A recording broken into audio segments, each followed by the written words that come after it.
what it is. You already know what it is. Live, uncut, unedited. Tell the truth And what? and shame the devil. I I love love being being black. black. All right, come on in, people. Come on in. Come on in. Come on in. Come on in. Come on in. Come on in. Mm. Come on in. Come on in. This is the day that the Lord has made. Let us rejoice and be glad in it. Come on in, people. Come on in. Come on in. Come on in. Come on in. All right. Come on in, people. Come on in. Come on in. This is the day that the Lord has made. Let us rejoice and be glad in it. Come on in. Come on in. Come on in.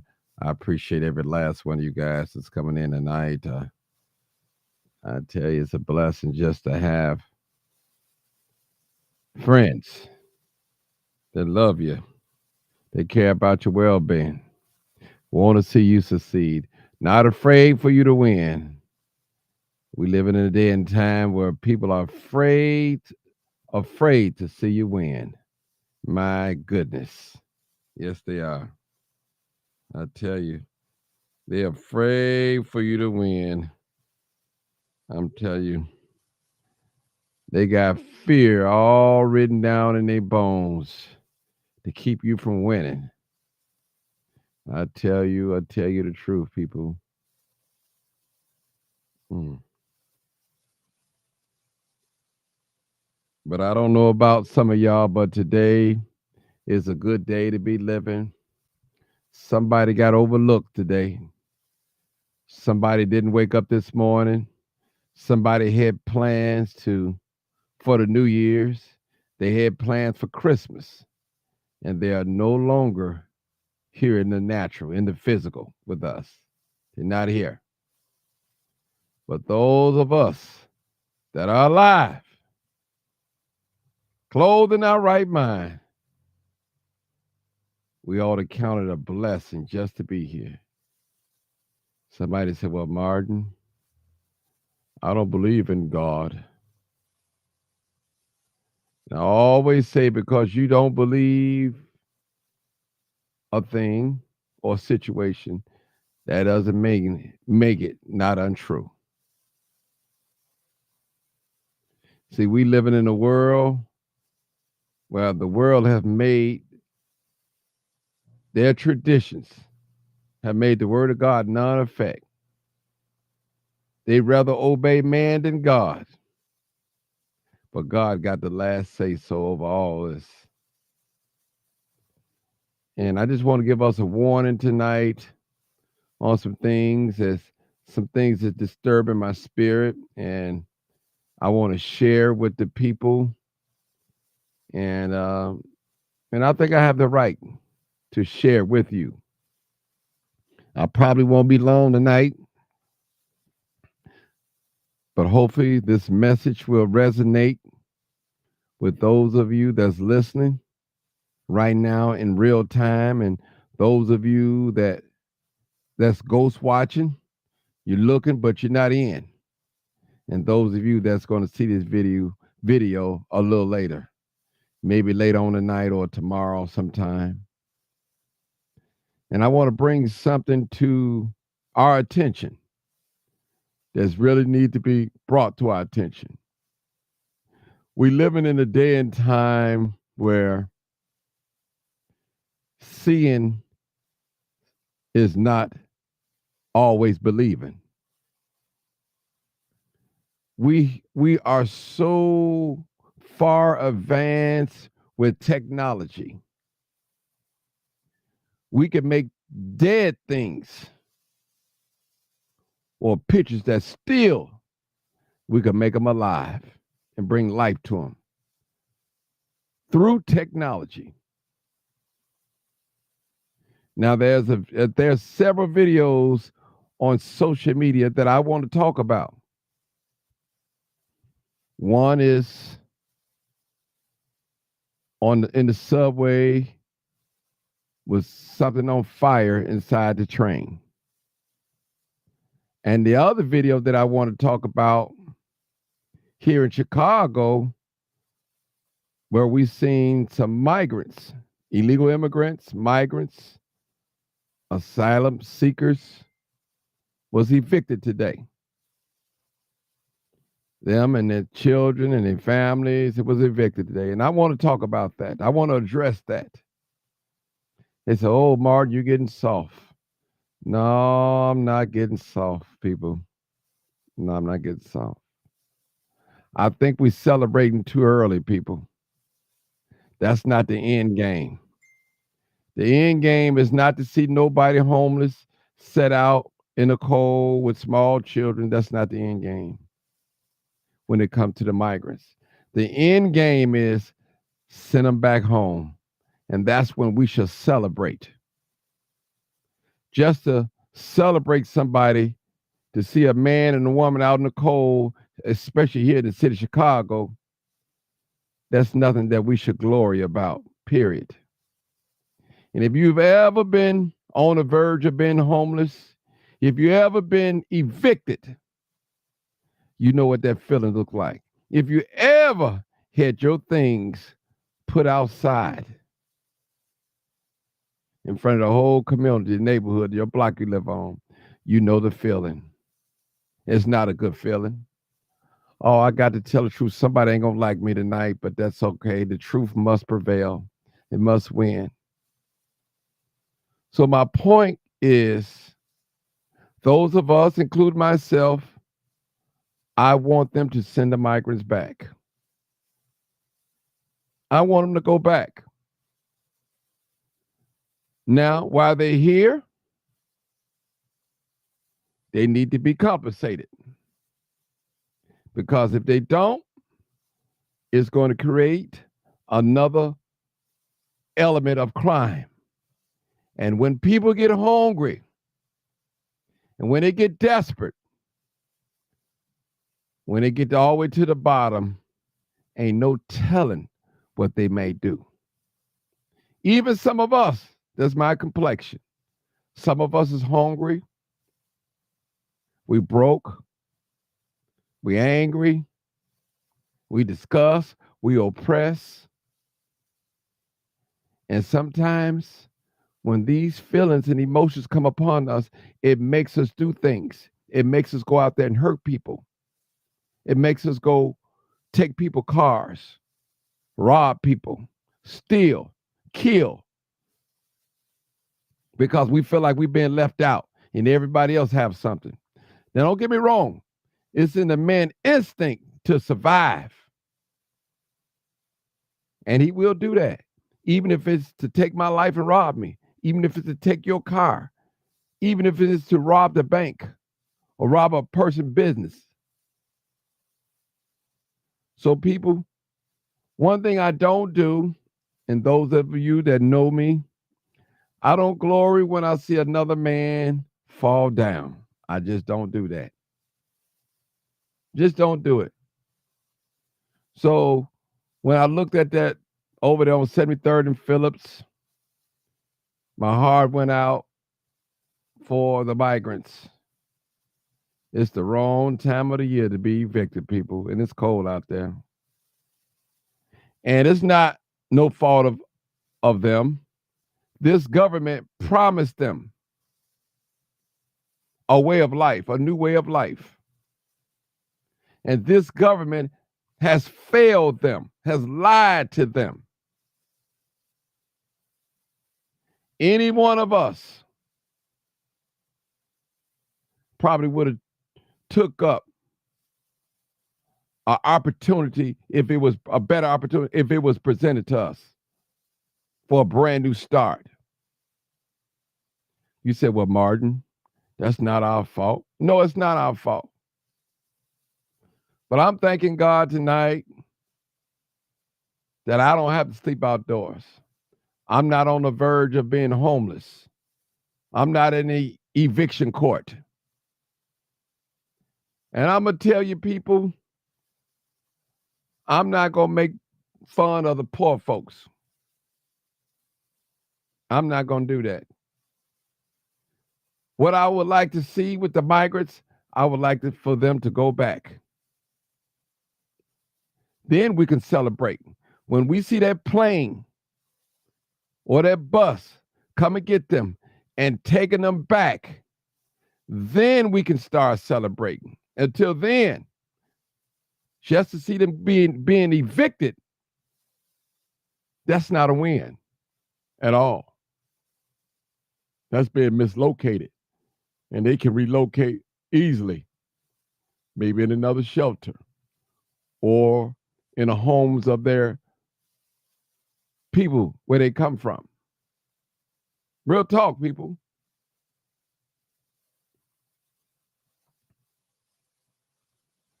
It's not a good feeling being evicted and set out in the cold. And see, I don't want the migrants preying on us, robbing and sticking us up, carjacking and sticking up businesses and doing all types of things. It creates another element of crime. I'm speaking sense tonight. Now, I want them gone. I want them gone. When I see one of them planes touch down in their country or wherever they come from, then that's the time to celebrate. Until then, I'm not celebrating. Especially the criminals. We want them gone. They are the top of the list. You came over here robbing, stealing, killing, and gang banging. And that's real talk. Sorry about that, people. Sorry about that. Sorry about that. Sorry about that. And that's what we want. That's the end game. So don't celebrate when you see people, any people, get evicted and put out in the cold and all that. It's cold in Chicago. And we know it's going to get colder. January usually is the cold. January and February usually are the coldest months here.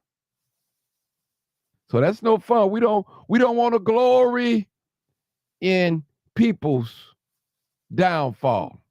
We're not that type of people. Let us not take that trait of our oppressor. We want them gone. We want them gone. We need to celebrate when them buses come and pick them up and take them out the country. That's when we should begin to celebrate. Now, some folks don't want them gone. They want them here. And we know that they are here to replace Black people. And we know it. Already we have witnessed migrants committing crime, killing people, killing each other, doing all types of things, not just here in the city of Chicago, but all around the United States where they are at. We witness it. And especially in these Black communities, we don't need another element of crime. And we know a lot of our political leaders misrepresent the money that was given to them, passed down from the federal government, hiring nurses for $100,000 in 1 month. Come on now, make it make sense. Food vendors, $57 million. I may not be exactly right on the numbers. Just to feed them 3 times a day. Come on, people. This is real talk.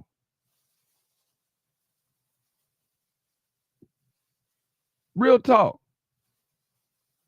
So we want them gone. Don't sell us no dream. Don't give us no illusion. Don't fall for it, people. I'm here to warn you. Don't fall for the okie doke. Real talk. All they doing is replacing them. They have ran out of money and they can't pay these landlords like they promised them. And they was banking on that the migrants was going to take all these little low-wage jobs. And we know in order to pay $1,000 a month rent, you got to be making at least 3 times that. 3 or 4 times, at least $3,500 to $4,000 a month. Come on now, people, talk to me. I'm making sense. I'm not laughing when I see little children put out in the cold. That's not a good sight for me. I don't have that type of heart. You said, well, Martin, we didn't bring him over here. We didn't ask him to come over. And you're right. We didn't ask him to come over here. And we don't want him in our community. At least I don't. What I'm saying is, people, we have to be careful. We know what it's like to be oppressed. We know what it's like to be not wanted in this world, in this country. We know it. Real talk. So when I seen that video, that was disturbing to me. And I got a call to go over there, and I decided, my man, no, I'm not going to do that. When I looked at that video, I was like, man, that's terrible. That's terrible. That's terrible. But one thing you can say about that video, they had CPD protection over there. They had that. So they're not just only being evicted, they're probably going into another spot that we don't even know about. That's why I tell people that celebration is incomplete. I'm telling you, our government have already shown us that we are nothing to them. You have brought up people over here from another country that don't have no investment in this country, no bloodshed. They never fought in the war. They never paid taxes. They never done anything. But the government is looking out for them. I'm telling you. But they have told black people that we have no money for reparations. Every time we ask for something, we have to wait. It has to be a study. All I'm telling the truth. I'm not laughing at nobody getting put out. It's nothing but an illusion. Trust me. Next month, there will be a shifting in the air. We're coming in with a new administration. Like them, love them, whatever. They've already said that what they're going to do. Chicago is the first place where they're going to land at. That's what they said. Trust me. And the first people are going to go are the ones that are committing crime here in this country, in this city. I'm telling y'all, people, it's going to be a new day. So don't go for this, what you see, because sometimes what you see is not always what you see. And a magician has shown us that. A magician, hope I'm pronouncing that correctly, they can make things disappear with the hand. They say the hand is quicker than the eye. All right now. Somebody said that public aid was never reparations. Never. Public aid is tax money, taxpayers' money. How you going to pay us with our own money? It ain't going to happen. And there's nothing wrong with public aid if you need to receive it. It's okay. Some of us forgot the hole that we crawled from. And I'm going to tell you, I've learned in this life, you got to hold everything with a loose grip, because knowing that any given moment, it can all be taken away. You said, what you talking about, Martin? If you leave outside your door tonight, there's no guarantee that you're going to return. And if you do return, you may not be in good health. There are people right now, and anybody that's in the medical field can tell you this, that are well off, they are rich, they have houses that they can't live in, they have beds that they can't sleep in, they have cars that they can't even drive, and they got children that don't even come see them. And the only thing that their children is concerned about is their finance, not even the health and the welfare of their parents or their loved one. Some people don't have no financial problem. They have health problems. Real talk. And I hope this is a sobering message tonight. People, we are so fascinated with people being hurt and down and out. We shouldn't be like that, people. God can't bless us like that. God can't bless us like that. Real talk. I don't ever want a people to look at black people as us being subhuman, put us down with the animal kingdom. And it have been done in this country.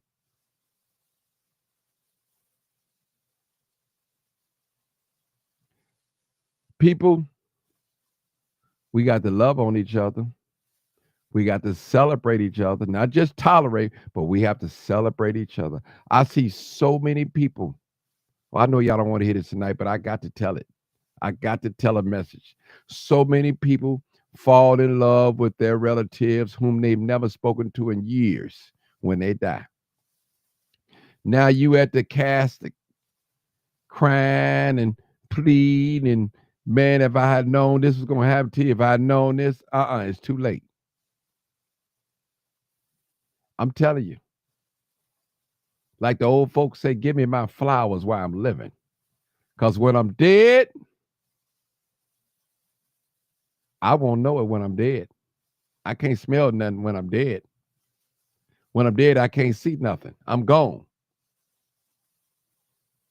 So those of us, if we have an opportunity to love on folks while they're living, we should.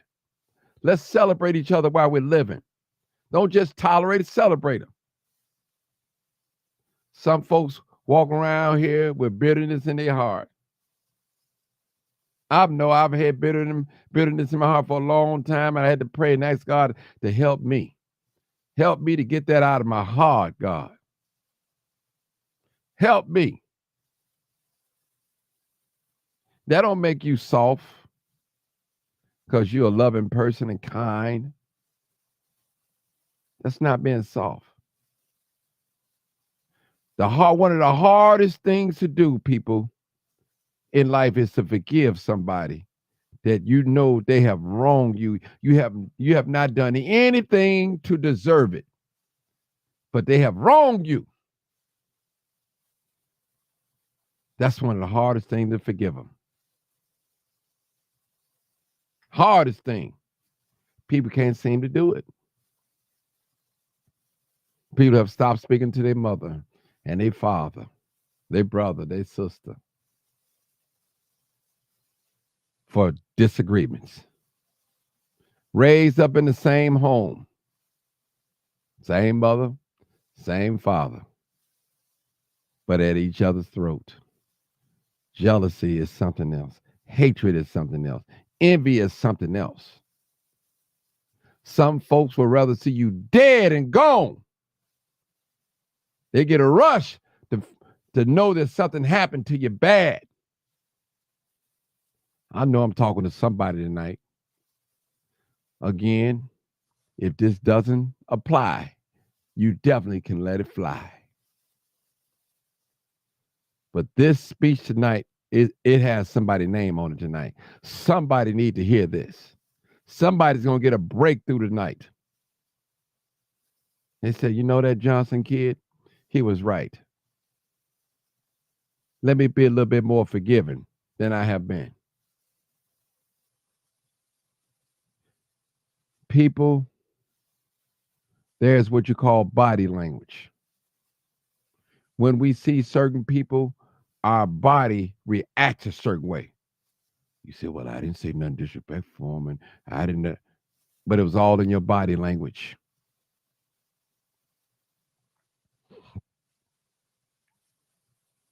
Again, people, let us not celebrate when we see the migrants get evicted. Don't do that. That's not cool. and it's cold outside. They have children. They are human beings. They have been put in a compromised situation. A lot of them probably don't want to go back where they come from. But the law of the land tells us that they have to go back. And we want them to go back. Not all black people, but I'm one of them that I want to see them gone.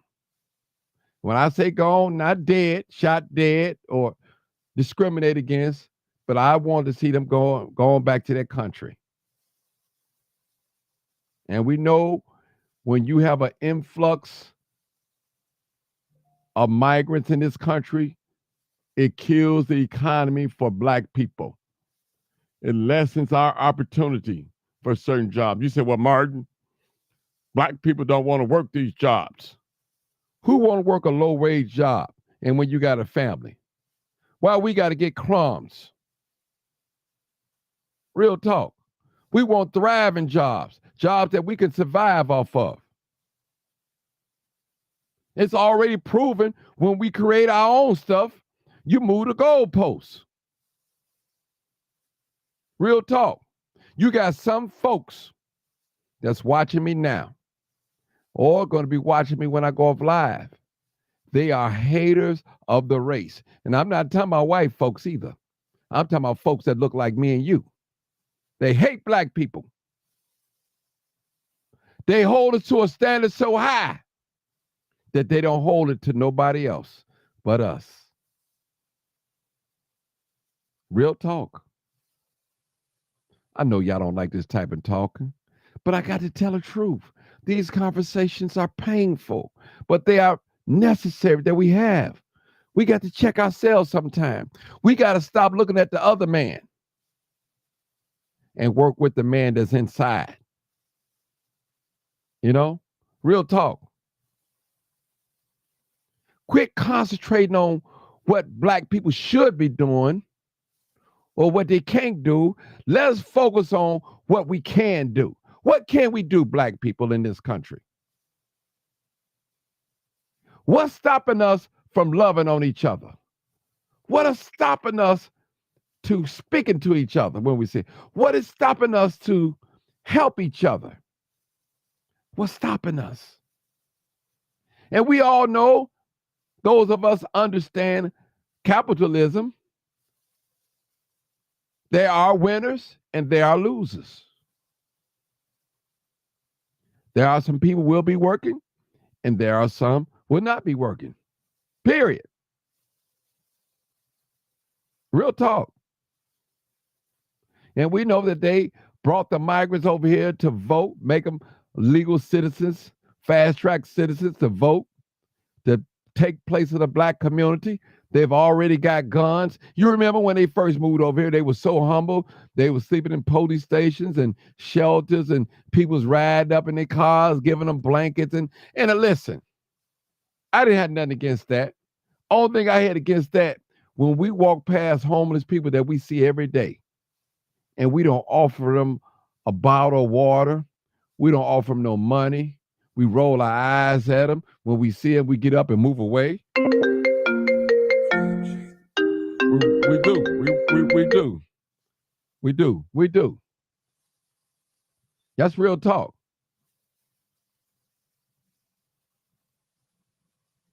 Real talk. Now, a lot of us, we got good hearts. We love each other. But we become corrupt when we let other people corrupt us. Now, I'm done talking about that. Maybe I'll take some calls. Let's talk about the video of the fire of the subway. But I'm going to tell you something. I was talking to a friend today, and he said, Martin, don't you think it's strange that a person burned up in a train and you see no movement, they don't move at all? He said, imagine just get burnt. If you light up a cigarette or something, or a flame and a little match get on your fire, you burn, you jumping like this. He said, could that possibly been a mannequin? Did you see the body language of the police officer when he looked at it and just kept on walking like it was no concern of his? And I thought about it. He said, Martin, we live in a day you can IG on intelligence can make things appear as though they're not. And I'm like saying in my mind, how could a person take that much fire on them and don't move? So people, could that possibly been a mannequin? Now they did have an article said that they had a migrant or some arrest for, but then when you open up the article, it's gone. People are doing so many things for likes, clicks, and everything, people. Everything. We have become so obsessed of going viral that it's going to cost us our freedom. Real talk. The cyber God got a lot of us. I call it the cyber God. We worship it. We in our minds trying to find a video that's gonna go the viral. That's right, artificial intelligence. I'm sorry. That's it. That's what I'm looking for.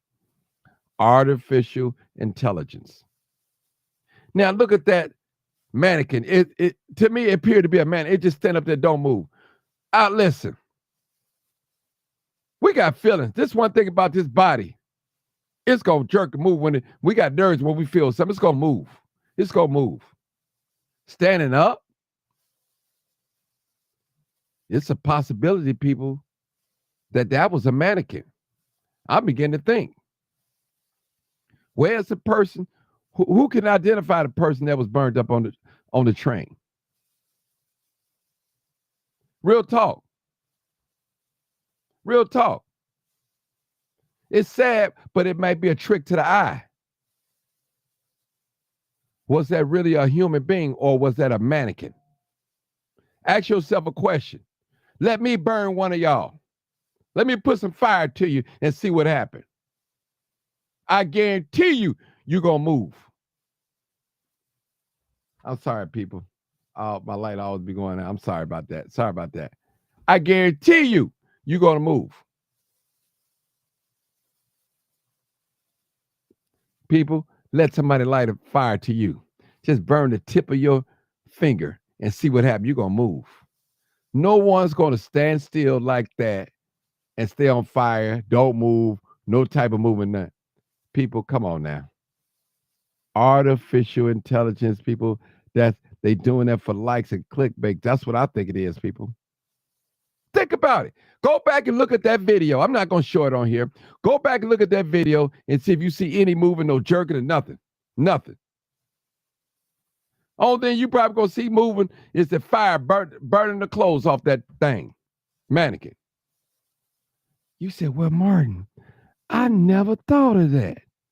People, you got to be careful what you see out here. It may not appear to be that.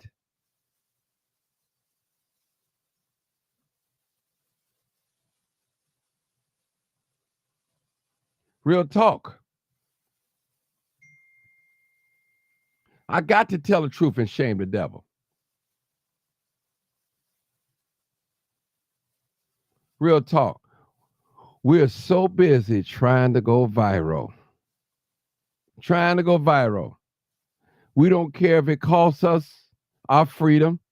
We don't care if it costs embarrassment on other people. There's nowhere in the world I would stand there and video a person that's on fire without trying to do some type of help or telling somebody to do something if I was videoing. Come on now, people. And the security guard, the police-looking guy, he looked at it and just kept on going. Somebody said one guy was fanning it on, fanning. That's real talk. So listen, people. I don't know if that was a mannequin or not. I believe it was a mannequin. And I could be wrong. Not because I said something's law. That has to be a mannequin because nowhere in the world you're going to stand up like that and your body go engulf in fire like it from the head all the way down. Come on now. You be hollering and running, screaming. These nerds, this flesh right here. It's going to be moving. Come on now, people, talk to me. Use your logic sense if you got some logic.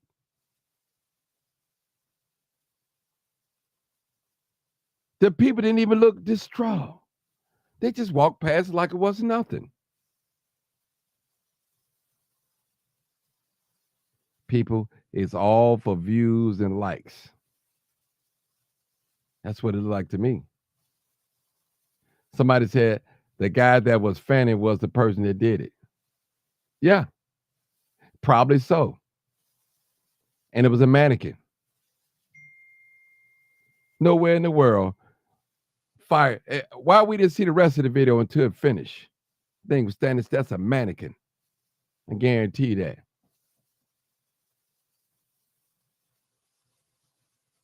Real. We got to tell the truth. That's the truth, people. So I'm looking at things with observation. I'm talking about it with other people. What's your thoughts? What do you see? And that's how I've come up to the conclusion that that probably was a mannequin. And if that was a human being, I don't know what to say. That human being didn't have no feelings or no emotions, no nothing. But I doubt it. I doubt it. And I watched that fire. Then I seen the expression on the security or the cop. He just looked at it and just kept on and walked away.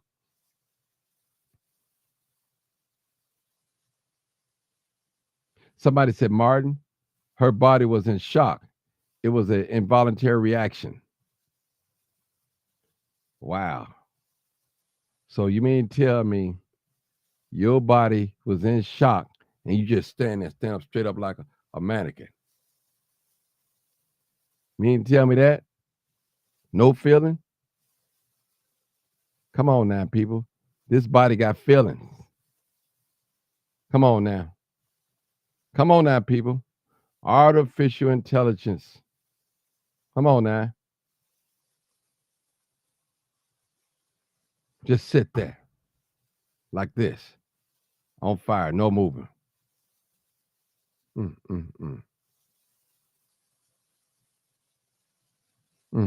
Somebody said what? All right. They sending me texts. All right. That's right. But that's all I had to. If y'all want to call in, talk about it, give me some medical terms, I'm cool. I'm finna open up my phone lines, but I just had to have that talk.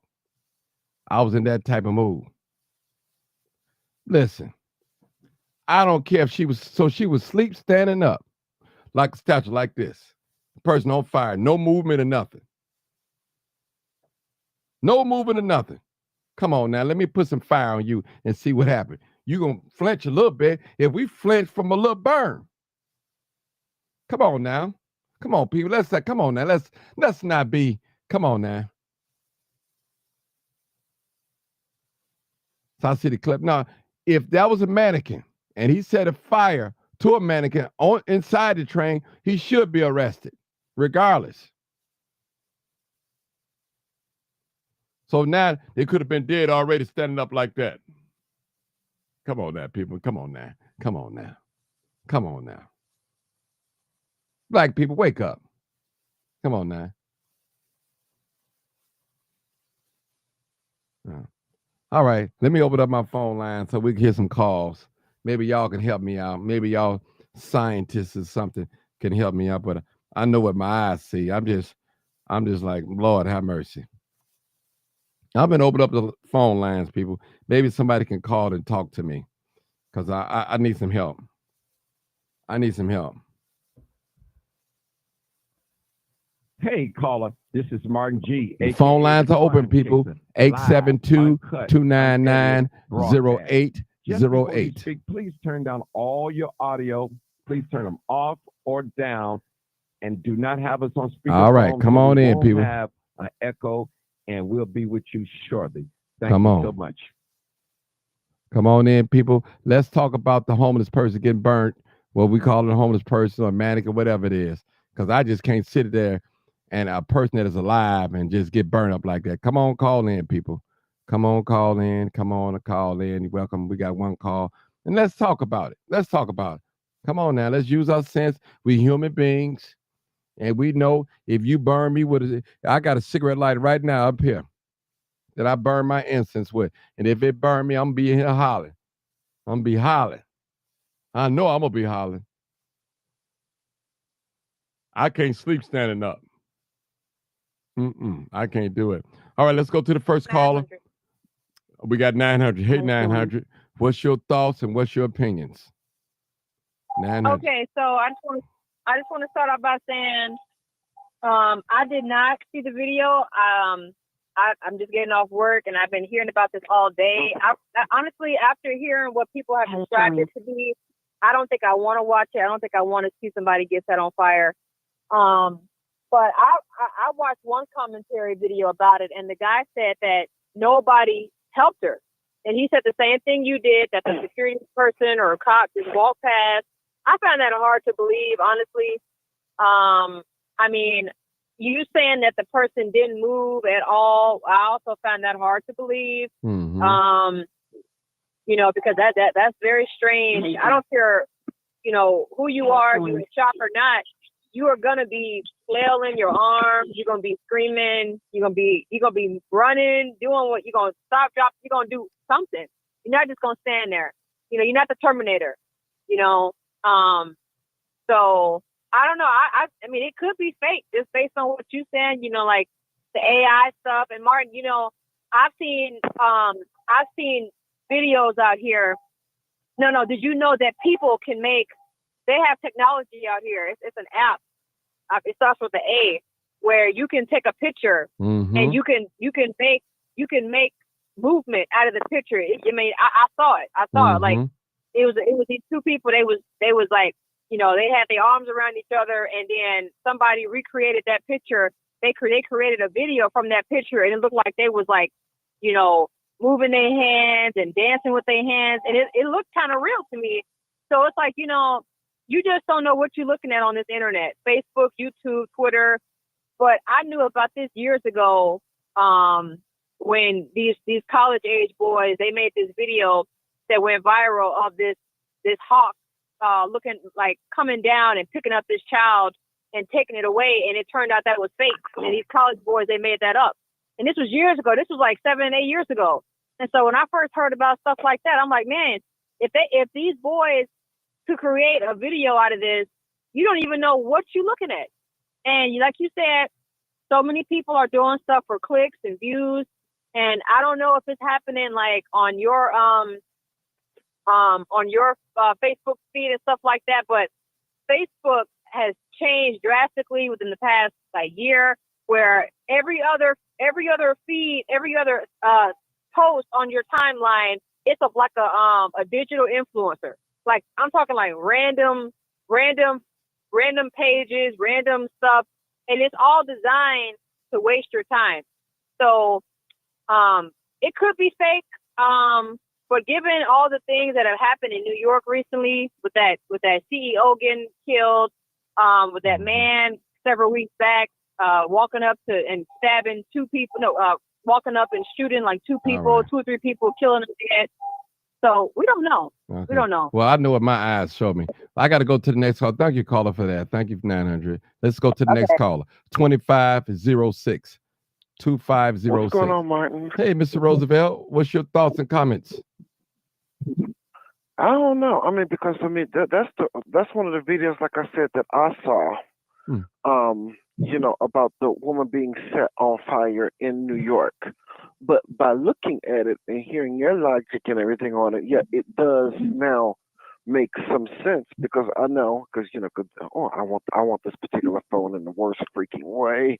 I know on the S24 Ultra, you know, and plus even in the new iPhones, and maybe even in others, depend on the app, they are known to have what they call AI or advanced intelligence, so Apple calls it Apple Intelligence, to where you could take a still picture and then you could actually make the picture move, and you could take a video and then stop like one part of it and all of this other stuff. But my whole thing is, I mean, if that is the case, because I mean, this is all over the news that this woman was set on fire, and somebody was arrested. If that was the case, and this is a video, why would someone do that? Is there some kind of agenda that the government or Big Brother or whoever the heck is trying to push or something. Because because yesterday I did my last program for my YouTube year and everything. Because right now I probably won't be doing anything until after the first of the year. And when I saw that and heard about this morning, I felt like just doing a special program on that. And I'm just wondering, is it some way that they are trying to get us, even though we're against them already, are they trying to get like some kind of bloodshed against like regular Americans and migrants? Because by people seeing that, it will like maybe inflame passions or something. Because when I saw that, I wanted to go out and go do something to someone.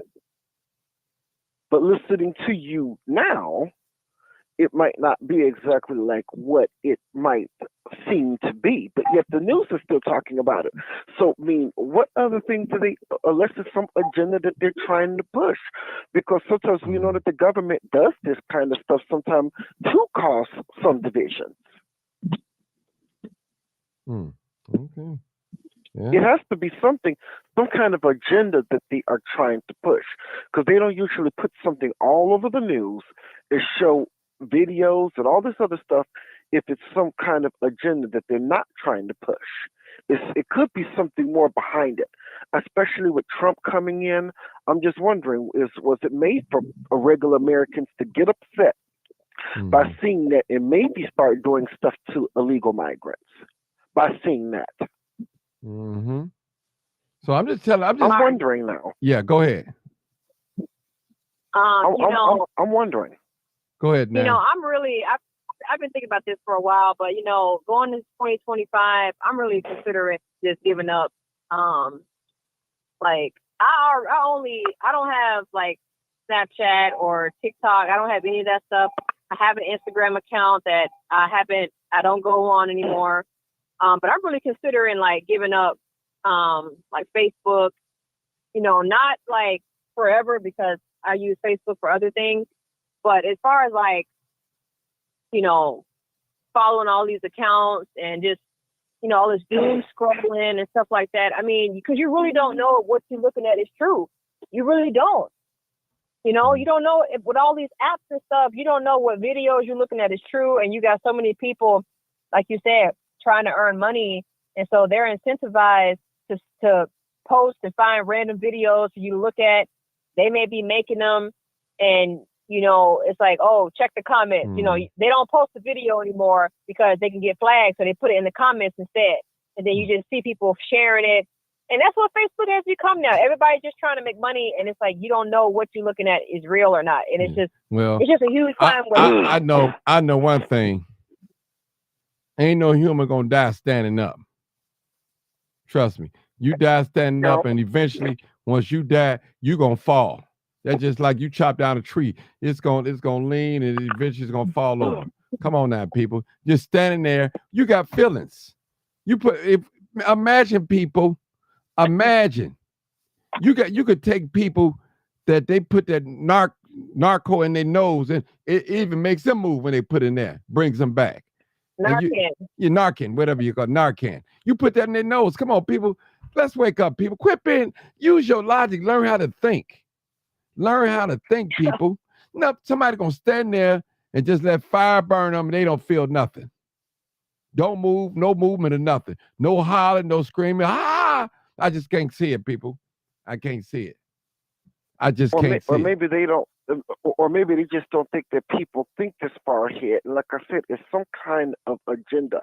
Because if I felt upset by hearing it on the news and then by seeing the video, I mean, it made me almost want to go out and find an illegal migrant family and do something to them. What do you think if somebody wasn't listening to someone like you, where they can hear another side of it? What do you think that it will make somebody do who wouldn't have someone like a Martin Johnson to listen to? Right. I mean, maybe this is what they want. Yeah, but I'm just telling Martin. you. Hold it, lady. Hold it, young lady. Listen, people. That's why I brought it on the live today. That's why we can talk about it. That's the purpose of me saying it. Me and a friend, we talked about it. He's like, man, that got to be a mannequin or something, because a mannequin stand still. Then the person right there fanning. Come on now, Come on now. Come on. Come on now. Come on now. Just that's unreal. That's not real. So listen, and where the police looked at it like this, like and walked away, or security, like he didn't have a car. That's is you can look at his body language. Look at the body language, people. You got to know how to read body language. Y'all be reading me on live. Be reading my body language when people talk. Read the body language of the people. You didn't hear people screaming and hollering, nothing in the background when the person was on fire. Did y'all hear anybody scream? Roosevelt, did you hear anybody screaming and hollering? Oh my God, there's a woman on fire. I heard a whole lot of people cussing. Yeah. Yeah, they were saying, D.S., man, look at this, man. What the F, man? It was kind of like that, but nothing else, Right, and then like, oh my God, none of this, Yeah, go ahead. What's up, 900? Okay, I just thought of something. What if they doctored that whole thing up so that people can get more upset with illegal immigrants? Right. Because Trump is getting ready to get in there and he's pushing the whole thing like, day one, he's going to send them back so that this can rile his base up even more. It could be.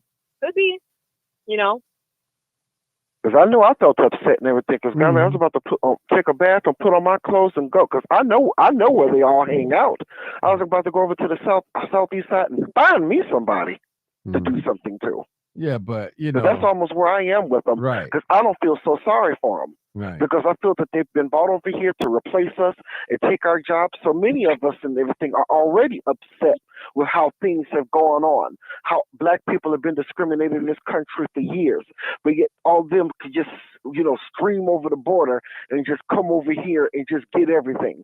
So many of us are already upset about it. And I mean, they're already trying to say that a whole lot of these people are criminals and stuff anyway. So, I mean, of course that would upset people in inflame passions. Mm-hmm. Because they probably want that. All right, let's get some more callers. We did have one call. They hung up. 872-299-0808. Come on, let my scientists come on in. Tell us. Talk to me. 872-299-0808 or 872-297-6389. All right. I'm telling you, people just standing up. My God, burning up in shock. So you're in shock, just shocked that the body will have no reaction. No reaction. I thought they should at least fall down. Yeah, just have a reaction. Because they said that she was asleep. So if she was asleep, you'd have to be in a sitting or lying down position if you were completely asleep. You wouldn't be standing up. Yeah. I'm telling y'all, people, wake up. Wake up. Wake up. We living in a good time. But there are a lot of wickedness going on. I'm telling you. So artificial intelligence and man, come on, people, that video, all of a sudden, somebody has sent me a article saying that a migrant got arrested for it. Then when I try to open up the article, it's gone. It's gone. Man, I'm telling y'all, people, we got to wake up. We just can't believe everything we see now. We used to believe things, but they know how to manipulate things. We're looking for some more calls. I need some fresh voices. Call in, people, 872-299-0808. Let me go. Hold on, guys. Let me go down in the comments, see if I can pick up something. See what these people are talking about. Oh, a lot of people still mad about the. Okay, I'm trying to find some. All right, I'm going down here. We got Black People Chicago's. All right, please explain me how anyone alive they deserve reparations. Real talk. There goes somebody, anybody alive. First of all, hey, let me just say this to you, caller, James, whatever your name is it Spilllock? Okay, let me explain that to you. The same way we worked for 400 years and all your forefathers, and I don't know if you white or black, pass that money down to generations. Tell them give up that money that they put us in slavery with for. So if they can inherit the money, we can inherit our reparations. We need our reparations too. That's why. And Martin, can I speak on that for a second, if I Sir. can? Yes, sir. They talk about because anytime we, like you said, anytime we ask for something, we never are able to get it, no matter how big or how small. How is it that he could say that about black people? Whoever that was, could say that about black people, but yet Jewish people are compensated and have received reparations for the Holocaust. Because my mother knows an elderly Jewish woman right now in Minnesota who's 90-something years old who is a victim of a Holocaust, who receives a reparation check from the government. And the worst part is the Holocaust didn't even take place over here in America. Mm-hmm. And even during World War II, when Japanese people were, kidnapped and pretty much taken into custody and everything. I mean, the government paid Japanese people back for their families being in custody during World War II and the compensation of their possessions. So other races and everything have gotten it. I mean, I wish the same person would have the courage enough to call in and ask if these two particular groups that I have mentioned, Jewish people or Japanese, have gotten reparations for misdeeds in the past that have been done to them. Why not us? That needs to be explained. But they can talk, but nobody wants to explain nothing. Sorry. You have to say that. I feel you. But you got a lot of black people that don't, especially people that's not a foundation black America, they don't want to see us. So they just, for some reason, they ain't gonna do nothing but give it right back to the white. Whatever they do with it is theirs. It's like a person that come to work for you for 40 hours and they go to the gambling boat and gamble their money off and be broke. That's their money. That's their money. They work for it. They work for a wage. So when that money goes in that person's hand, whatever they do with it, whether they buy drugs or whatever they do with it, it's their money. They have a right to spend it where they feel pleased to spend it. That's their right. People tell me they gonna do it but give it back. We don't deserve nothing. It's always those people that's not foundation black America talk that talk. Always do it. Man, y'all need to mind y'all business. Real talk.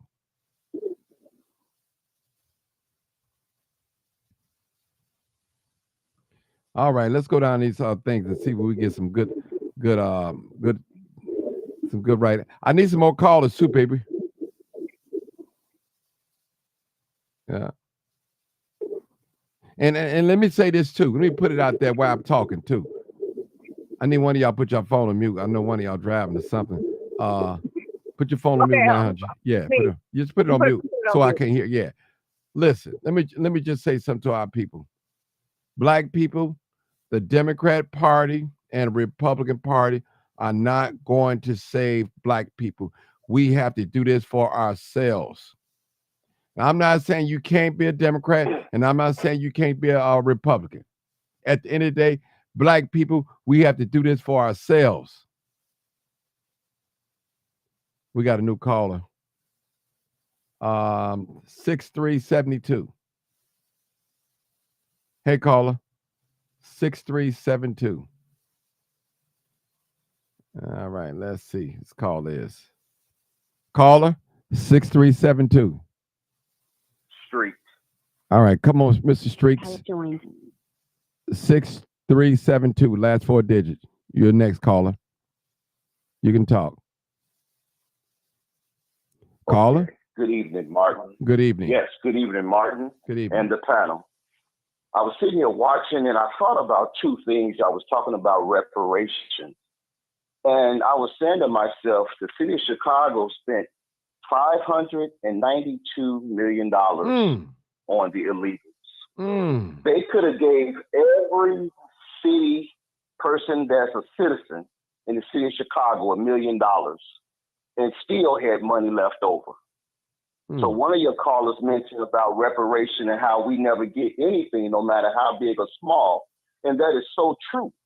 And that's just one example. $592 million between 2022 and now was spent on illegals. No, I think hold on, sir, that number is wrong. It's been $1 billion spent. $1 billion from that. Since Lori Lightfoot until now, it's over $1 billion. Over $1 billion? Okay. Yeah. So I'm talking about just for Illinois. Just for Illinois. Right. Go ahead. Right.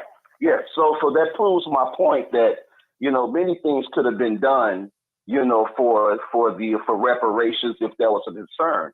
And then number two, I am a part-time embalmer by trade. Mm-hmm. And so I thought about when we was talking about it, just the mannequin, the incident that happened in New York on a subway. Mm-hmm. Well, let's bring to mind what happened at 9/11. Mm-hmm. There were people that jumped to their death because of the heat.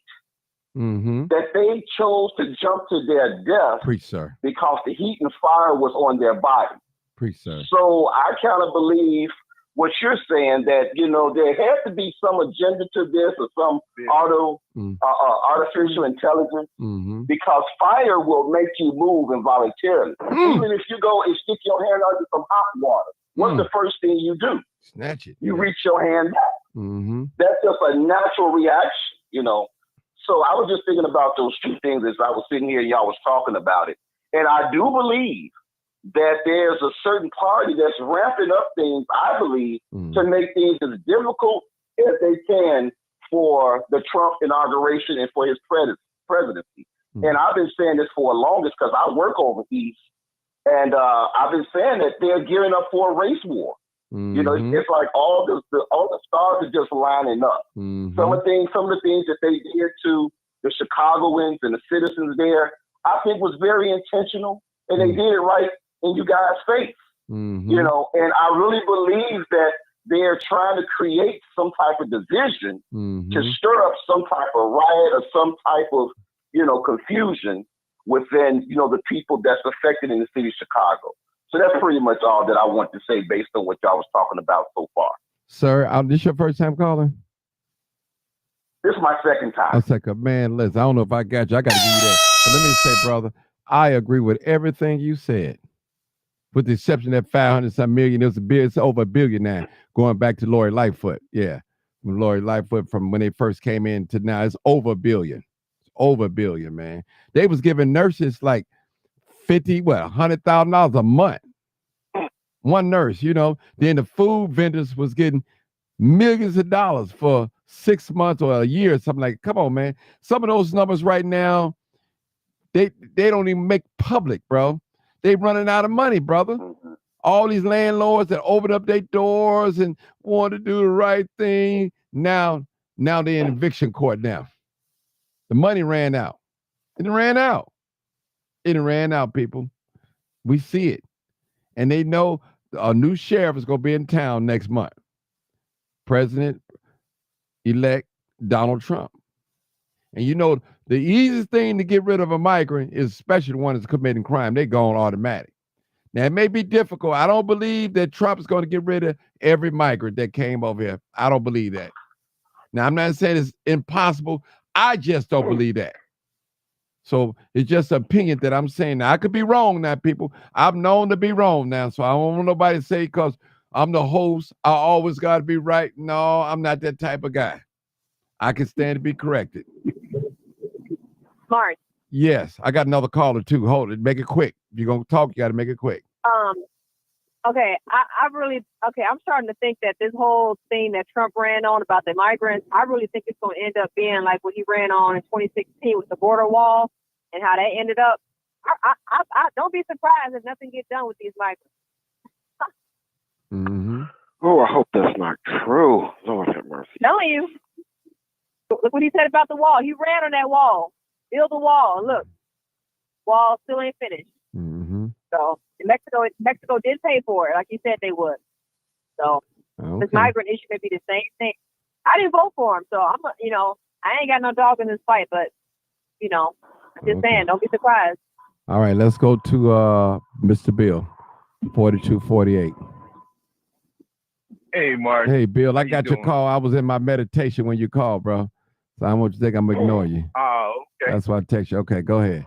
Hey, I just want to I want to speak on the topic, but you guys brought up the reparations. You said how the non-foundational Black people are all against it. It's like everybody is against it except for Black people, and it's a shame when it don't cost you nothing to have a open mind to a situation that is due to our people. I just want to say that there's something wrong with a person, but this migrant situation in the body. I didn't see the video, but I watched the clip of the news, and it said he took a lighter and set on fire. Unless you douse with gas, you're not gonna. If you had on polyester, it'll melt and catch on fire. But unless you douse with some kind of flammable agent, you're not gonna bust out in flames like that. And most people, from a kid, you taught, and there's a natural reaction to drop and roll. Man, but your body is going to react to fire. Your body's going to react to fire. You can't just, your body going to react. I don't care if you have dope. Your body going to react to fire. How you going to stand out there and you burn up like that? Here's a brother, part-time mortician, and you stand up that straight in the air, no movement or nothing. Come on, people. Use your mind. Use your mind. They setting the stage. We got a point. And why didn't the people assist in taking their coats off, trying to put out the flames? Man, you know what time it is. It don't make sense. Don't make. And the security guard looking like, or the police officer looking like it's none. I'm sorry, Bill. Go ahead, Bill. I'm sorry. Go ahead. No, the security guard. He looked, and he just kept on going, walked away. You know, come on now. No concern, man. Come on, people. It's all a game, people. Man, we got to learn, people. We got to pay attention. I'm telling you. Aren't you tired of being made a fool of? Listen, it's just like a man telling a woman that he love her. He always cheat on her. He don't do nothing she asks him to do. He never come on. Listen, that's the same thing. He's saying what his mouth is, but his actions say something else. America have already shown us how they feel about us people, especially dark-skinned people, black people, whatever you want to call yourself, melanated, African, already showed us. Once they done using us, they can't use us no more. Man, those to the wolves. But that to me, Bill, is suspect. I'm done talking. Go ahead, Bill. Yep. And it would have to be a agenda behind it being fake. Maybe they do want to kick off some racist stuff, and of course, they would blame Donald Trump for it, inciting another riot and all this other stuff. But it's not adding up. Not adding up at all. And you said something a long time ago. Most of these guys, most of these migrants are able-bodied young men here. Why wouldn't they send a whole rash of elderly people that's in their latter days to get the free resources? Mm-hmm. Not adding up. Yeah. And they got these guns. Yeah. Why would you need guns? Ain't nobody attacked you. Why would you need a gun when ain't nobody really at you or attacking? You know what this remind me of, Bill? Now I gotta say it. Now I voted for him, but just like that attempt assassination when they're shooting that day at President Donald Trump, you know, it was when I first seen that, I said, this don't seem right. You know, so no, it did. I'm gonna be honest with you. I voted for Trump. I'm a Democrat. I voted for him. Not gonna lie. It just didn't seem right. I know you voted for Trump. Yeah.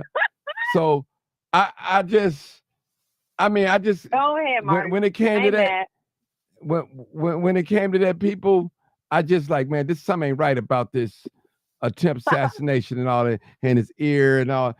People, listen. I know how these people get down in America. They know how to stage war. It's just like Martin Luther King. We didn't find out years later to what happened to Martin Luther King, and we almost still don't know what happened to Malcolm X. I'm telling you, these people are so clever, people. They are so clever. And evil. Evil. Well, listen, we got people that lived around Michelle Obama and they still call Michelle Obama a man, was a man. Grew up with her. I know, I'm just saying, but you got people right now today still believe that because the white man said it. Still believe it. We'll argue to death. We'll argue. She just got strong features. That's all. Yeah. We'll argue. With kids that look like her and her husband. Yeah. Somebody said they wouldn't do a autopsy on a man. Listen, they can tell you what they want to tell you, people. We know what our eyes see.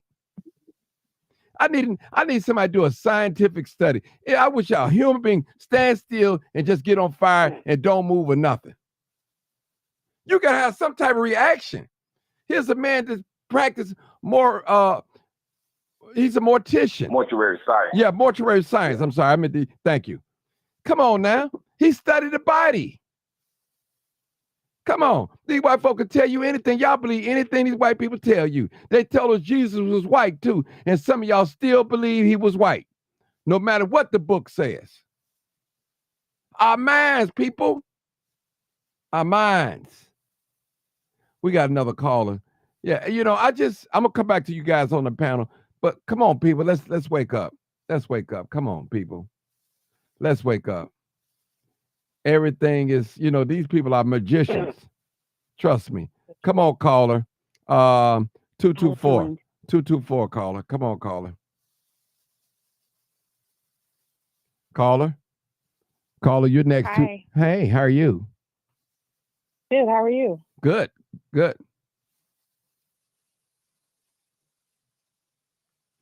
You ready to talk? You need to turn down Facebook or YouTube because I know it's a delay because you're not responding right away. You ready to give me your response?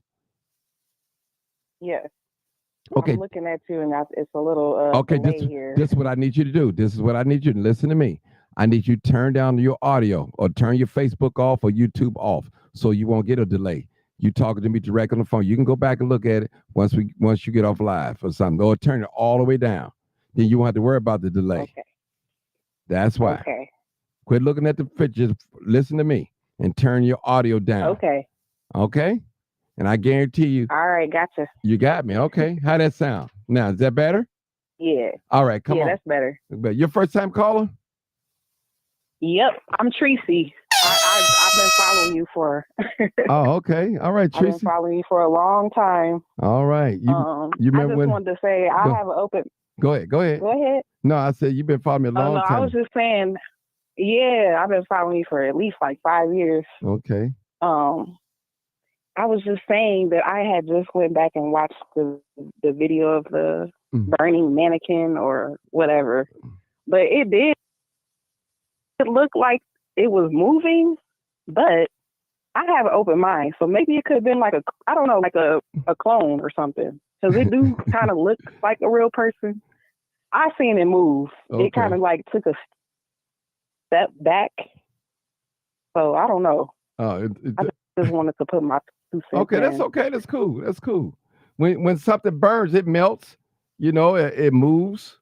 When it burns, like with fire, it moves. The material, if it's burning off of it, it moves. But I'm just saying, I just can't see how nothing just gonna stand up straight up and down like that and no movement. I mean, if it moved, it should have jerked or something.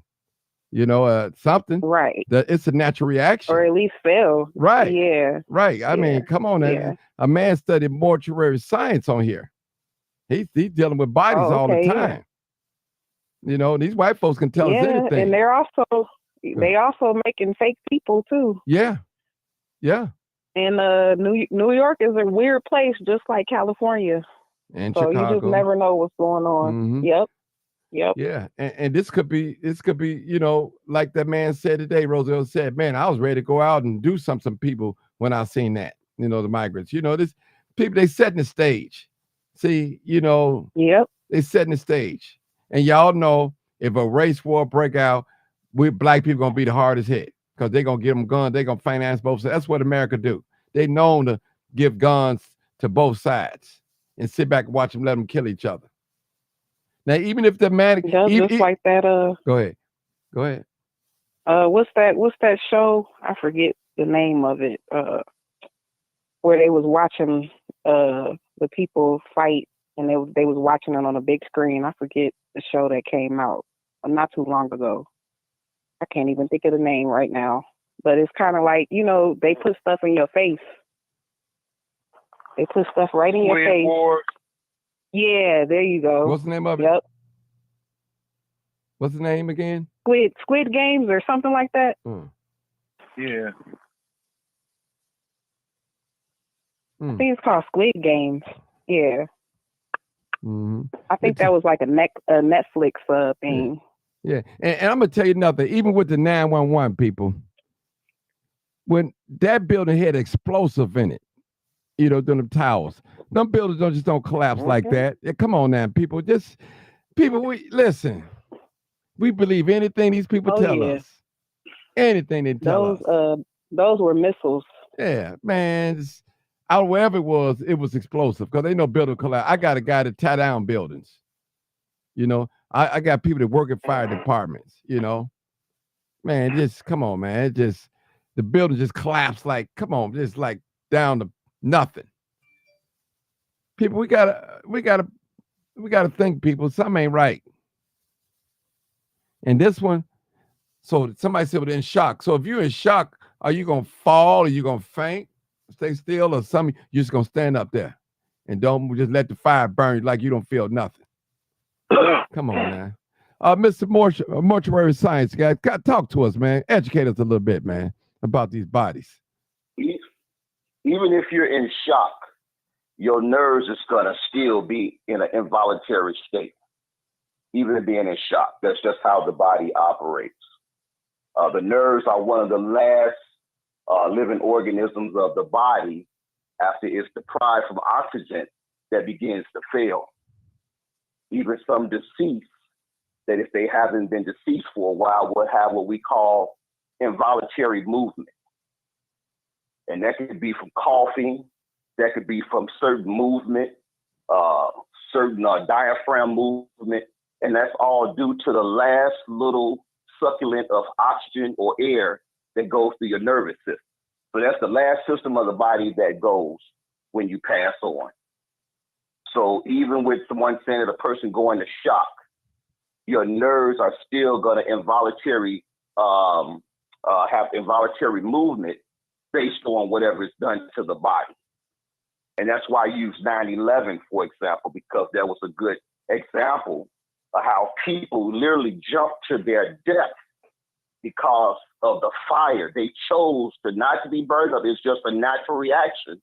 As I mentioned with the hot water, you put your hand in the hot water, it's a normal reaction to pull your hand back because your nerves tell your brain that's hot. And you want to run away from that. You want to come away from that.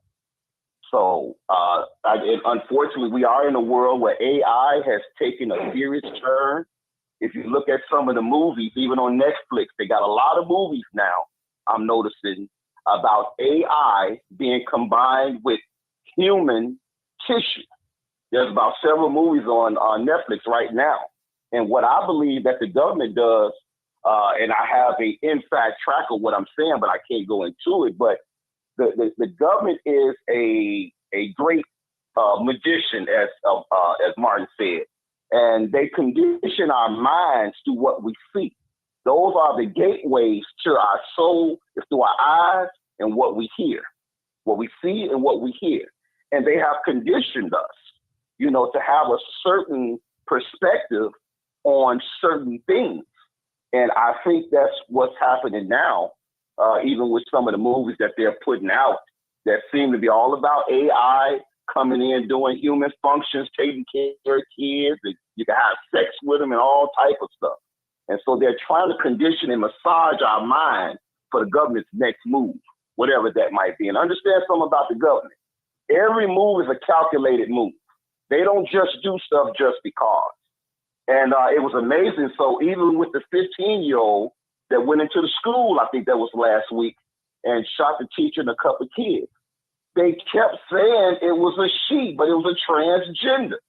So the media got a hold to it and would make you think that it was a girl or a female gender, but it was a transgender. The guy that actually did this was transgender. So we got to be careful how to, as far as say, to use common sense, you know, and read in between the lines, because the media is very, what's the word? It's very deceitful, and they try to build a narrative and shape a narrative not based on all the truth. Mm-hmm. It's deep, people. And that's sometimes what they do with movies, because you remember, I remember back in 2016, 17 on Netflix, same thing that, you know, he was talking about, how they showed all of these disease and pandemic movies. They even had a movie called Pandemic. And come on now, what happened in 2020? Right afterwards. So, you know, he's right. It's the way of the government hiding the plain truth and predictions of stuff in plain sight. Right in our face. Mm-hmm. Yeah. Well, I'm gonna tell you right there. Listen. I'm gonna tell you right there.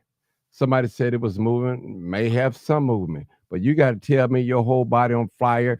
And even if the thing was moving, just moving a little bit. Come on now, y'all. Come on now. Come on now. You be moving fast. Yeah. Trust me. Let Richard Pryor ran. Yeah. Listen. Come on now, people. Come on now. This person's like a statue. So if they moved a little bit, just a little bit, come on now. And it's a possibility it could have moved.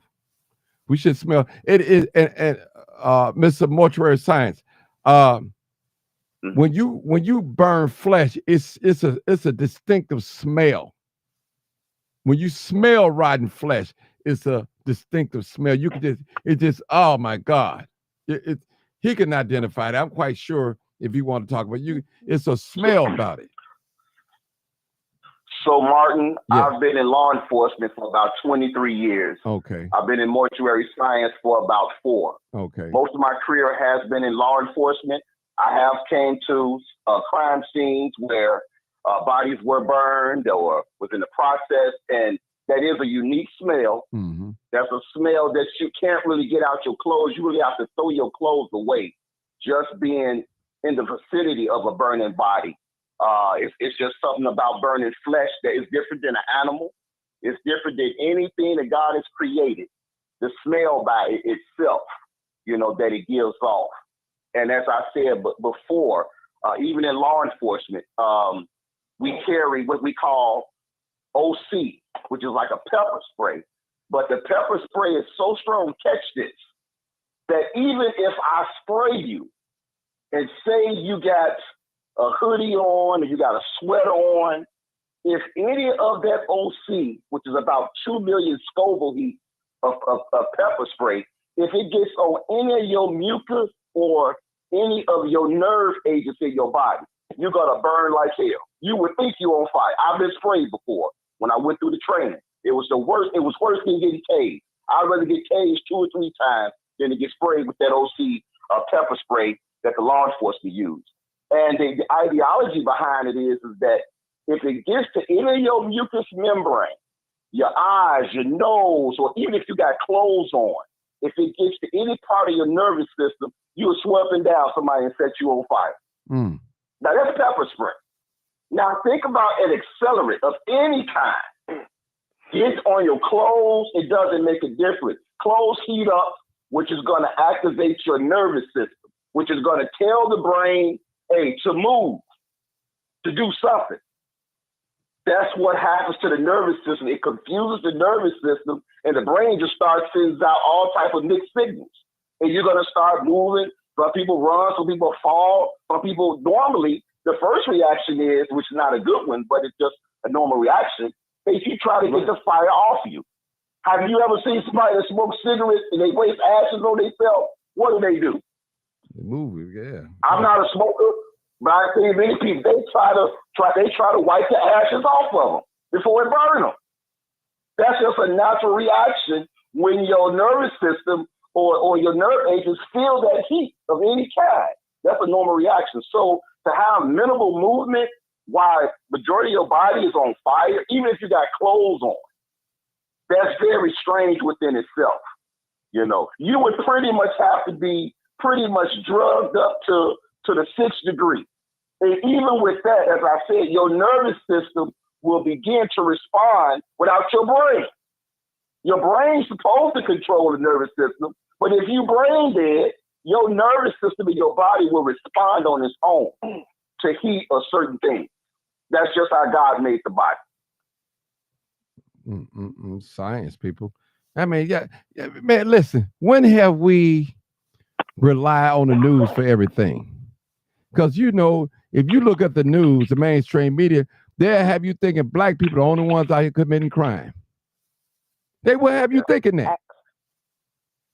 They will have you think. They will manipulate your mind like we just the scum of the earth. We low down. We no good. They would have you thinking every black boy and black man is in jail, and it has been proven, and it's still right now today that we got more young men in college than we have in prison. And people don't believe it when I tell them because they mind. Mainstream media is a false prophet. Right. That's why I call it the fourth branch of government. It's a video. That's why I call it tell lie vision. They telling their own vision.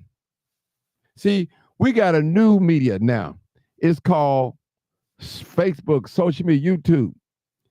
It's live. We can make our own media now. We can have our own narrative.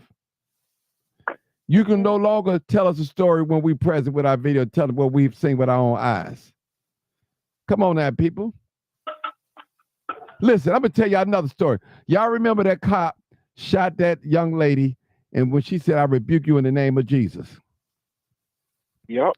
Now, they got some videos showing that she threw water at the cop. There's a video showing it. You know what I'm saying?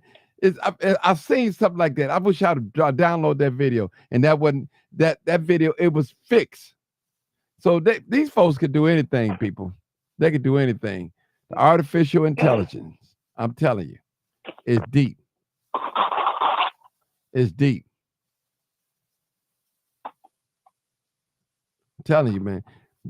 This the only the only generation I know that record themselves committing crime. I ain't never seen nobody record themselves while they committing a crime. They so caught up in this social media. I call it the cyber god. Somebody said her legs move. And it's a possibility. Or they put it in their rap. Huh? Or they put it in a rap song. Yeah, or they put it in a rap song. And it's a possibility her legs probably did move, whatever. If something burning, it's gonna melt, move. If it's a mannequin. So it'll come out, people. Media control the narrative. You know, remember, it's like this. We get an autopsy. If they control the autopsy, if they control everything, they can tell us what it won't. Just like we believe that hair washer was poison. But that ain't what they said. We believe that. But we have no way of knowing because we wasn't there. We didn't do the autopsy. So it's a lot of things that happen that we don't know. They told us that James Earl Ray killed Martin Luther King. Find out that wasn't true. Didn't happen. Oh, he had the rifle. The rifle was laid down here. Come on now. When one of the presidents got killed. The all killed Kennedy. Yeah. Yeah. Wasn't true. Yeah. So we know this country can work something.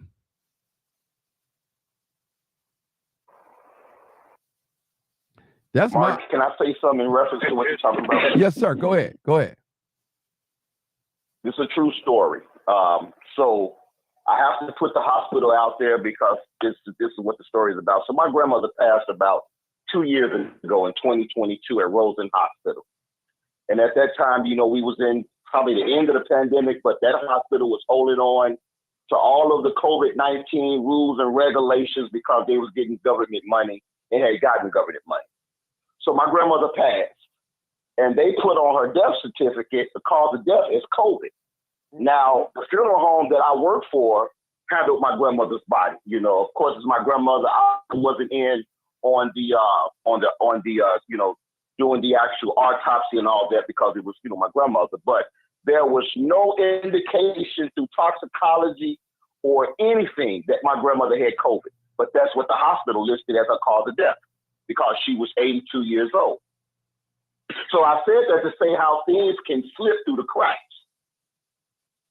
There's been certain cases just lately that they've came to conclusions and hadn't even got the toxicology back. How do you know what the person had in their system until the toxicology come back? Mm-hmm. That's what tells you what drugs are what's in a person's system.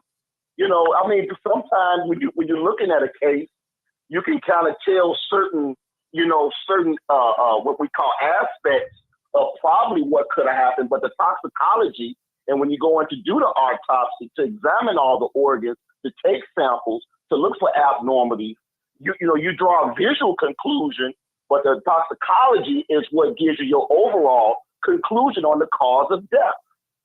So I just use my grandmother, for example, to say how institutions can fix things how they need to fix it. And what was happening with Rosen Hospital at that time was they got all their grant money from the government. And so they was listing everybody as COVID because at that time, the government was paying big money for people that died of COVID, for the respirators. It was a money machine, no different than the migrant. It was a money machine. And they literally listed my grandmother as the cause of death of COVID, and she didn't have COVID at all, period. That's what they put down. Mm-hmm. That's sick. And Martin, even I have a little something because around that same time that he's talking about, I have a large brother of mine whose nephew was actually shot here in the city of Chicago. But, they went and had the funeral and all of that. But when they got the death certificate back, it didn't have the cause of death, GSW or whatever. It said COVID. They do us anyway. See, they control the information. They control the information. They can tell us anything. They've been telling us for anything.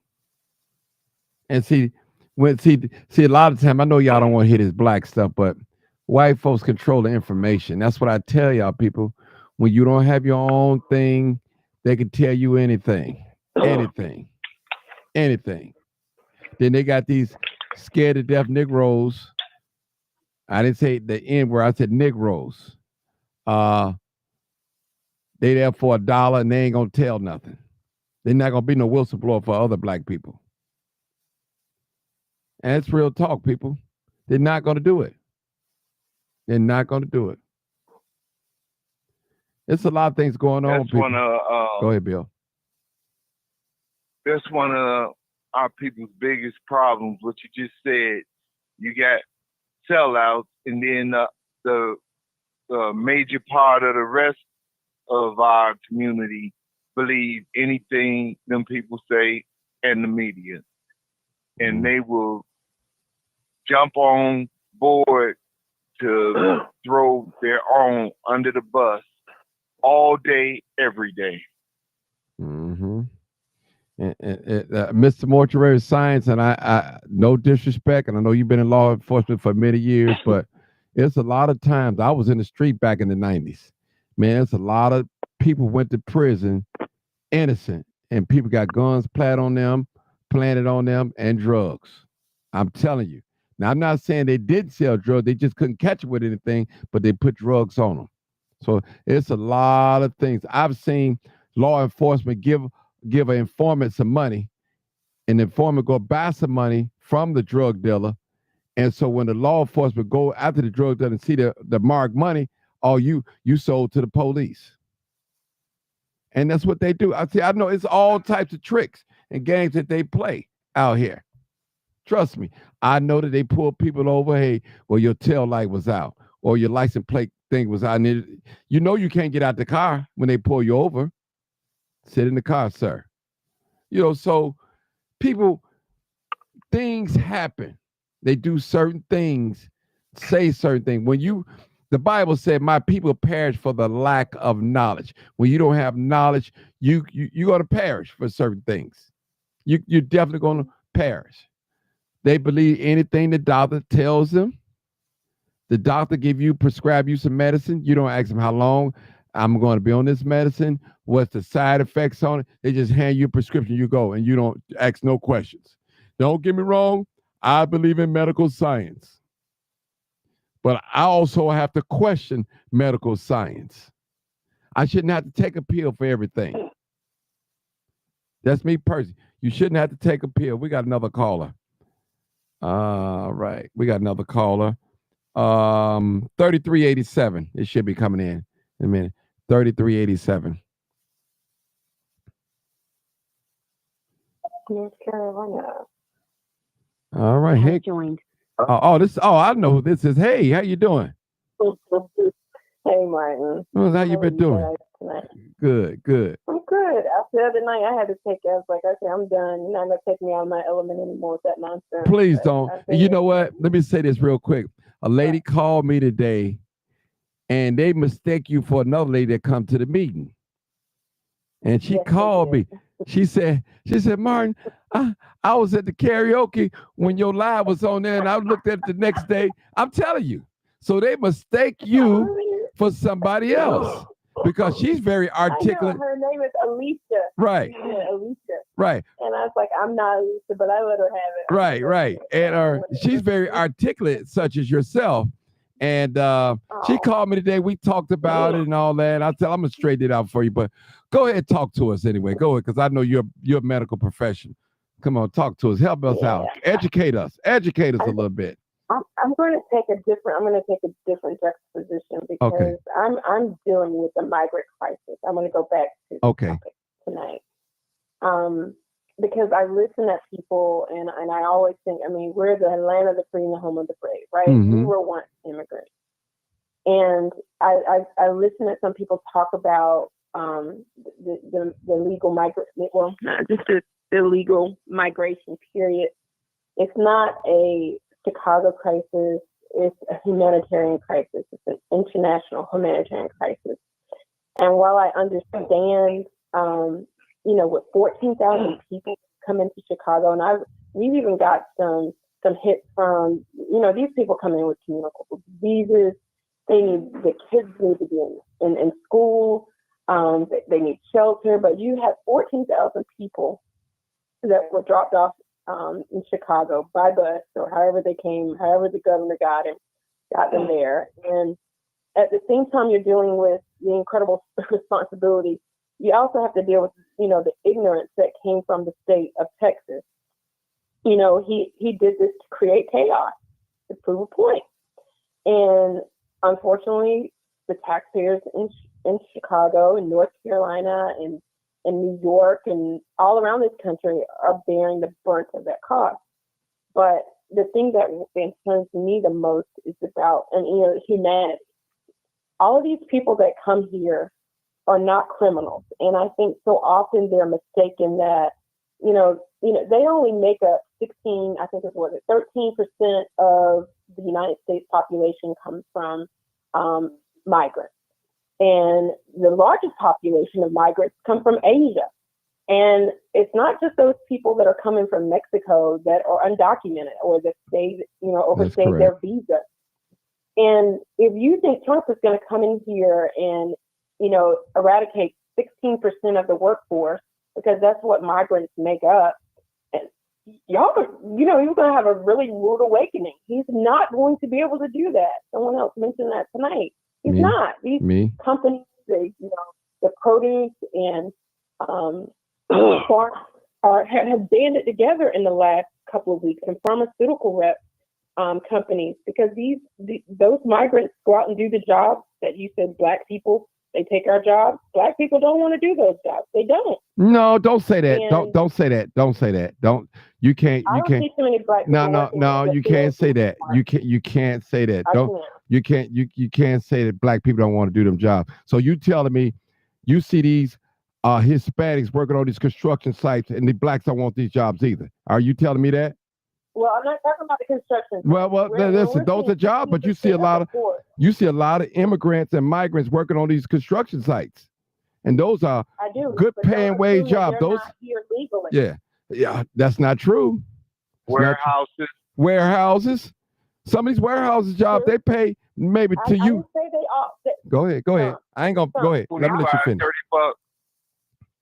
Yeah, some, not all, but the 16% of the workforce where these employers now are going to the White House and these congressmen that banded together last Thursday. And I know part of the pharmaceutical industry were part of that conference call last week saying, hey, hold up. If you're talking about deporting this group of people, they're going to affect the workforce. And a lot of things are not going to get done in those areas. And I'm talking about in the areas of farming and mining, pharmaceuticals. They have that down in Louisiana, mostly in Texas. Those jobs, I don't see Black people working in the field. They're not putting tobacco and that sort of thing anymore. But a lot of those jobs we don't do. I'm not going to discount working in, like you said, construction. If you have an employer that hires an undocumented worker, that's on them. They're not supposed to. They're not supposed to hire them anywhere. Okay. They do. I want to say something. 16% of the work. I want to hold on, Bill. Let me say something. Now, when it comes to farming, picking fruits and all that, now there is a law where they have to have a green card. They have to house them. That is a law that the farmer's supposed to house them, pay for their housing and everything for them to pick the fruit. So a lot of our fruit and stuff is imported too as well. They don't just come from right here from U.S. So they do. So a lot comes from China. Right, yeah. Right.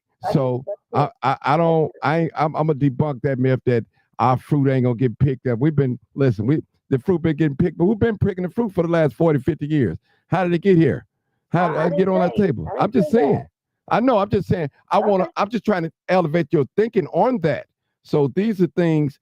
Listen, these same companies that said that they wasn't hiring, but when migrants came into this country, guess what? All of a sudden, they had some new openings. They had jobs now. Well, they have cheap labor. That has a lot to do with it. No, these clients. Martin, I'm elevated.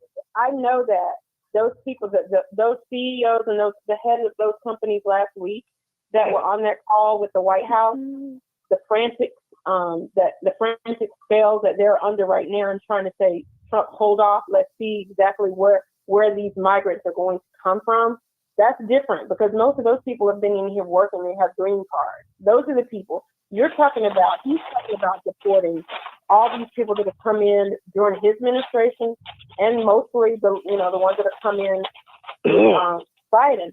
All of these people are not criminals, and to paint them as such does them an injustice. A lot of these people come over, like you said, for asylum. They're asylum seekers. They want work. They want to make a better way for themselves. And the fact that they were just dropped off in all of these these states, because the governor of Texas wanted to prove a point to these asylum cities, that's not being fair to them. A lot of these people that are coming from Venezuela and Mexico, they're coming because of the drugs and the drug lords.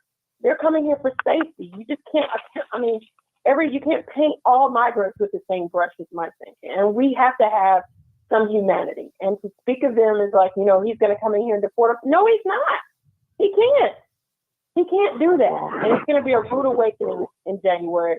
The moment that you think he's going to be able to pull that trigger and send them all back, it's not going to happen. There's still a constitution in place. Trump put all that rah-rah up like he normally did, but he's not going to be able to do that.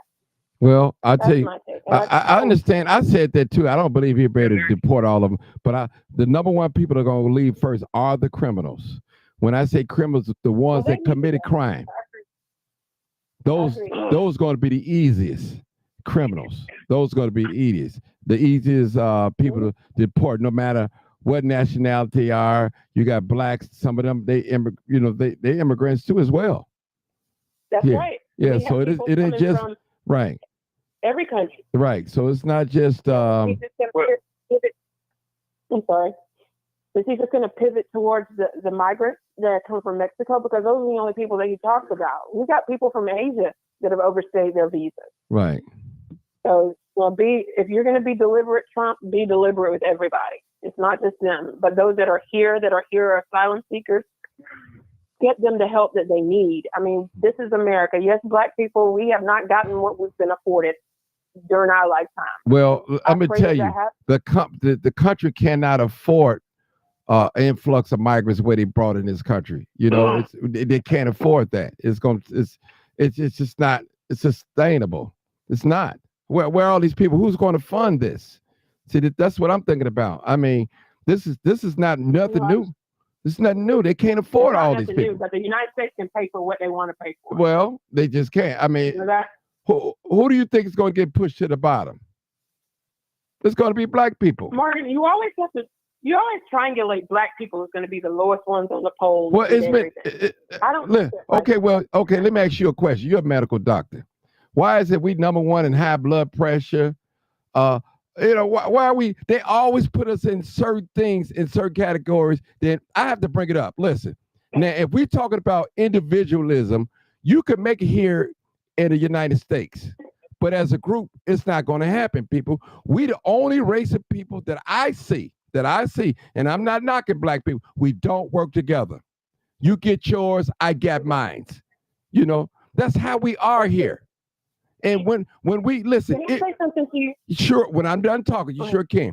It was the people that was in the civil rights movement, the ordinary people, not the educated people, that got water hose sprayed on them, they got dogs sicked on them, killed. Not even some students, freedom fighters was killed.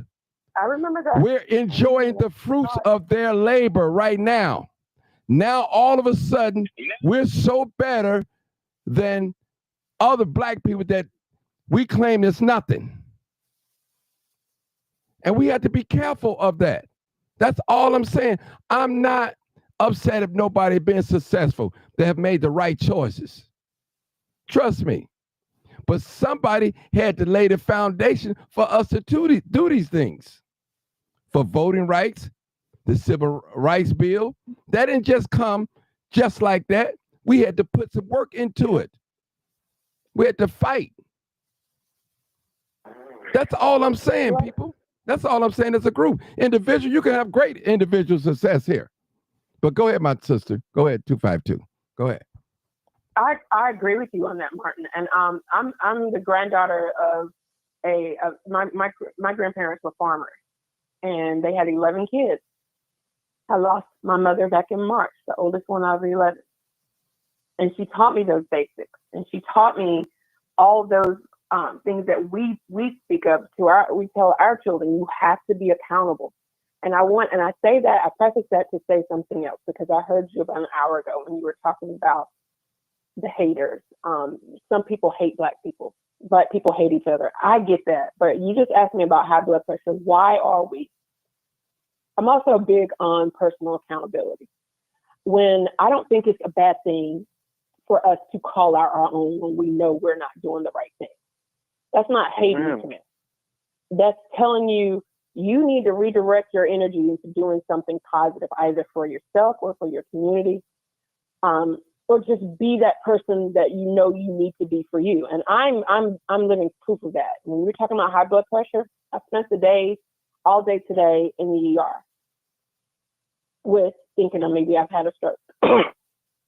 That's not something that I can blame on anybody else but myself. There's some things that Black people need to take account for because we are responsible for it.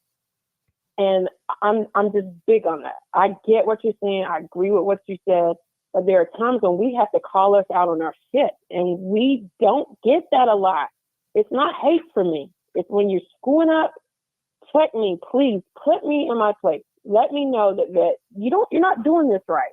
And we need to do more of that. If you own what you've done, then you can redirect your energy to do the right thing. That's what I'm big on. So I hope in this migrant population thing that we've got, because it's in every state, that we lead with our humanity first. I haven't seen the video that you told me about. I don't want to see it. I've seen enough, stuff in my own day-to-day dealing with cancer all day, patients all day. I get it. But the other side of this, the migrant crisis, I just hope that we lead with our humanity first. because they're not here by choice. They were dropped off in Chicago deliberately, in New York, in every state in this country. They did it. He did it purposefully because they are what do they call them? Not asylum. What do you call them? You know, what do you call them, Martin? Help me out. Asylum seekers. That's what they Sanctuary said. city. Sanctuary. Sanctuary city. Because they were there, but they didn't come through the border to get to Chicago. They were bused there. All 14,000 of them. So I just hope that there's a sanitary crisis to this, that we can get them back if they need to go, if they're not here the right way. But there's a lot of other people here that are not supposed to be here either. So right. I mean, listen, I understand. Hold on, Bill. I'm gonna let you get it. I understand exactly what you're saying, and some things we wasn't taught when I was coming up. Whatever my mother put in front of me, that's what I had to eat. We wasn't big on nutrition. Healthy foods. Seriously. I mean, we had a lot of bad eating habits. And you know, Doc, anything that you put in your body, that's not good for you, eventually it's going to catch up with you. It is. And a lot of our sickness is basically come from our diet. Some is probably... And stress. Yeah, and stress too as well. I tell people, you stress out, more stress than anything. Right. I'm gonna let you go next, Bill. But I just wanted to say that, people. So we have to be knowledgeable about a lot of things. I wasn't knowledgeable. Now I don't eat pork. Now if I do eat pork, maybe once a year.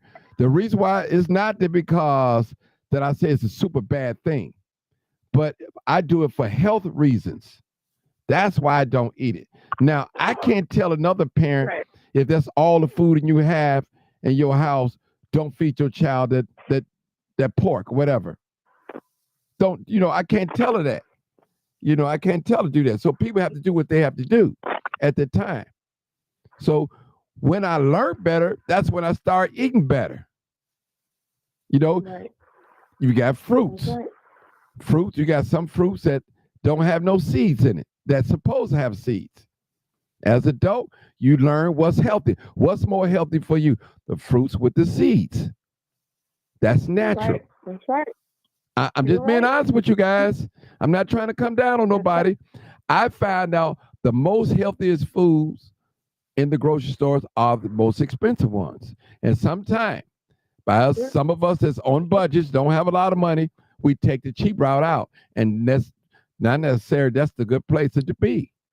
I'd rather have not enough food than have a whole lot of junk food that's gonna kill me and have me in bad shape years later. A lot of us. You're right, Martin. Can I say something? After Bill, because I think Bill wanted to say something. Then you can go. Go ahead, Bill. I'm gonna be quiet right here. Bill, I think you wanted to say something. Go ahead. Number one, they are criminals if they came here illegally. That's a criminal act. Same way. And also, people base them being here with picking fruit and harvesting and all this stuff. If I can sit up an ordinary man and think of a situation, most black people don't want to farm and all of this other stuff or pick fruit and tobacco at the wages that they're paying. So create a program where the migrants can come to do that at a certain pace that you need them to. Them being put in the black neighborhood, and as Martin said, I travel around, and the jobs that black people jumped on board, how he gonna say Donald Trump gonna say it's a black job? Yes, it is a black job when it's a job that paid $28 an hour at a warehouse.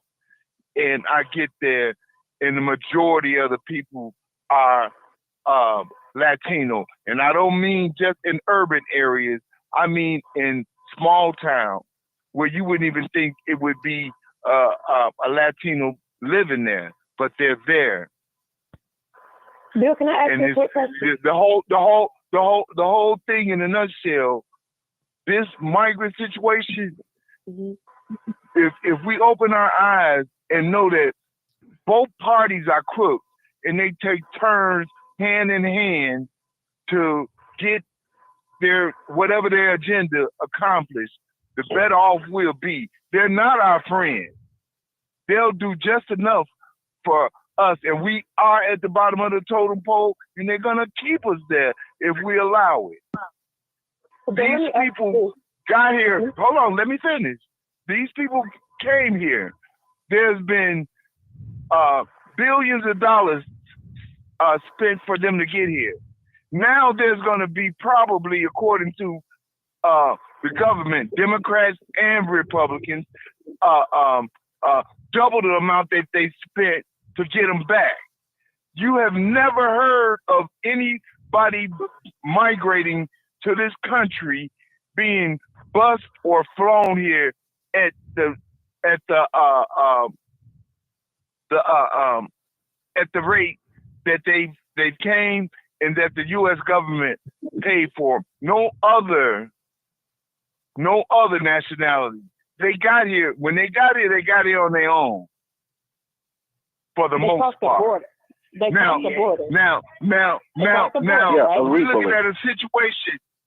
You don't know that. Now we're looking at a situation where we're concentrating on the illegal migrants walking over here, but please believe that just as many that's coming from Ukraine, Europe, all these other Africa, all these other countries at the same rate. These people are not our friends, and it's going to keep us, long as we stay focused, they're always going to create a smoke screen.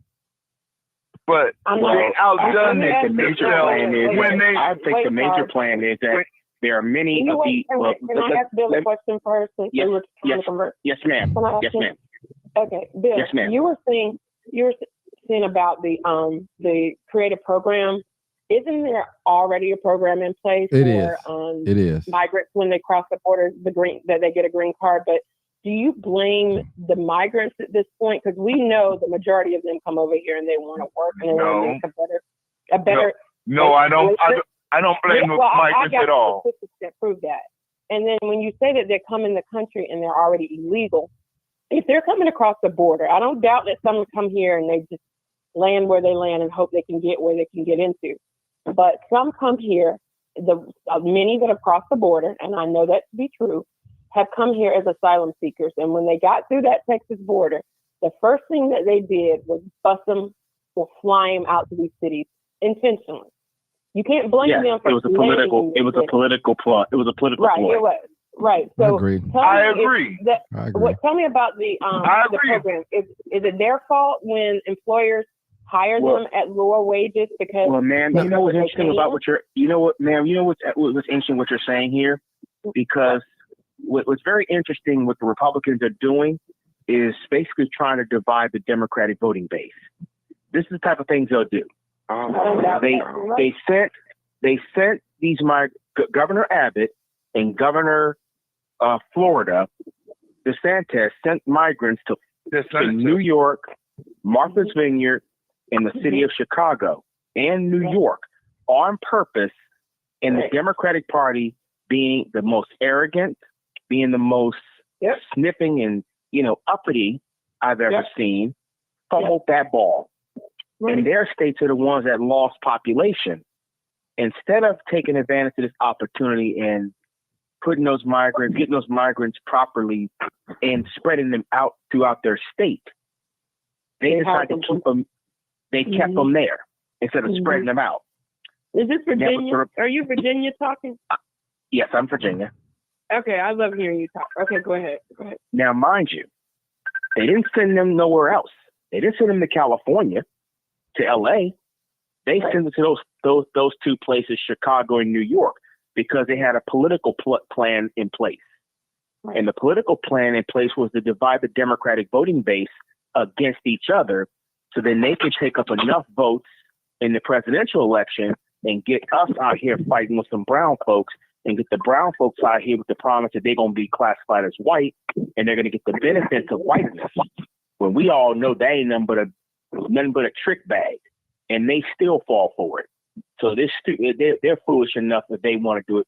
They're foolish enough that they really believe that white people are going to actually accept them as white. That ain't going to happen unless it's for white people's benefit that they're white. But that's called what we would consider erasure. Can you answer my question about the employers hiring them? Where's their accountability? And we ain't got no smoke for them, don't we? We got zero smoke for them at all. We got zero smokes. We got zero smoke for these employers because why? We know what these white folks can do. If we go after these white men, mostly who run these companies, we know real quick what will happen to us if we step to them. So it's easy to step to some migrants coming across the border who speak very little English and are coming over here seeking better conditions. In fact, this country actually destabilized their countries or their places of origin. They have to come here. So we're missing this whole conversation about that aspect of it. And the fact in Texas, they would never do the same thing for you in their country. The Republican legislator, but here's the thing: the Republican legislator in Texas, Governor Abbott was proposing a E-Verify bill in the state of Texas. The Republican legislator tabled the bill. They tabled the bill. They didn't even put it on. They didn't even put it up for a vote. Right. And because the dirty little secret that's out there that, hey, that's the rhetoric we can tell black and white people, that it's the migrants taking your job, aka the black jobs, and they're dirtying up the white blood of America, so on and so forth. That's the hot rhetoric we can get them to vote for us. But when we get into office on January 20th, he gonna talk tough, and he gonna pull this little migration thing. But watch what I tell you, it's gonna fall flat on his face. Because it's not meant for them to solve the immigration problem. It's meant for them to use it as a political issue to keep getting elected. That's true. And my whole thing is, you were talking about we need to lead with humanity. It's hard for me to show humanity when I feel that black people have been in this country for years and we have not gotten anything. Anytime we want anything, they want a study. They only need a study to give all these people those pieces of trash coming across the border money. They didn't need any study to give Ukraine and Israel money, but they always need a study to give us like money. Dr. French wasn't one. When Dr. French wasn't one, they will not do the same thing for us. The moment the white supremacists start giving black people reparations, you're about to sign your death certificate. They didn't, mind you, the so-called Jews didn't get reparations until they were damn near exterminated. The red man and woman, they didn't get no reparations. All they got was some reservations in a casino that's robbing them blind. And many of them are still poor. Alcoholism is running through the roof. Food scarcity is running through the roof. So that's why I'm a little against reparations, because there's a trick bag, and as Dr. Khaled Muhammad said on the Phil Donahue show, I'll take one of his sayings. There's a script and a plan behind the scenes. When they start giving you reparations, they're going to exterminate you. The very moment they give you the check, they're going to kill you. Well, don't fall for the banana. Well, listen, they're killing us now. Well, so they can do that anyway. They can do that anyway. They don't have to wait to give us a check. True. They got all the power, brother. They got all the power for ourselves. We're taking out our own. No, hold it, mama. Hold it, medical doc. Let me get you wrong now. We don't have no abortion clinics around here now. Come on now. We don't have no abortion clinics. The white man is in charge of that. No, that ain't low. No. Listen, we know why the abortion rates to black people killing each other. Come on now. Listen, which one? Okay, what about medical malpractice? We don't talk about that. That's a totally different I'm just saying. Medical apartheid. Listen. I'm just saying. See, these things that we don't want to talk about, and I understand, but they are happening. Listen. Why is it okay? Why is it that abortion clinics are all in the black and brown communities? Why is that? I've seen abortion. I mean, you may see them in black and brown communities. Well, here in Chicago, other communities as well. Here in Chicago, well, that's Chicago, but they're not like that. I mean, they're not like that here. They have them in every community, depending on where you are. What if you have like Iowa or out in Missouri. They don't have a very large population. They definitely not in the Florida community. They have them in Florida. I work in Florida. I live in a university town. Okay. You know where our Planned Parenthood is? It's in the urban section of a rural county. Yeah. The abortion clinic's not even in the city limits. And let me say this: they're targeting, and they know who they want. MD, Now, let me say women this. don't have to go out there and get these abortions. Yeah, I know it. Let me just say this. I heard one man say, "Go ahead, brother." Let me just say this. I'll let you talk.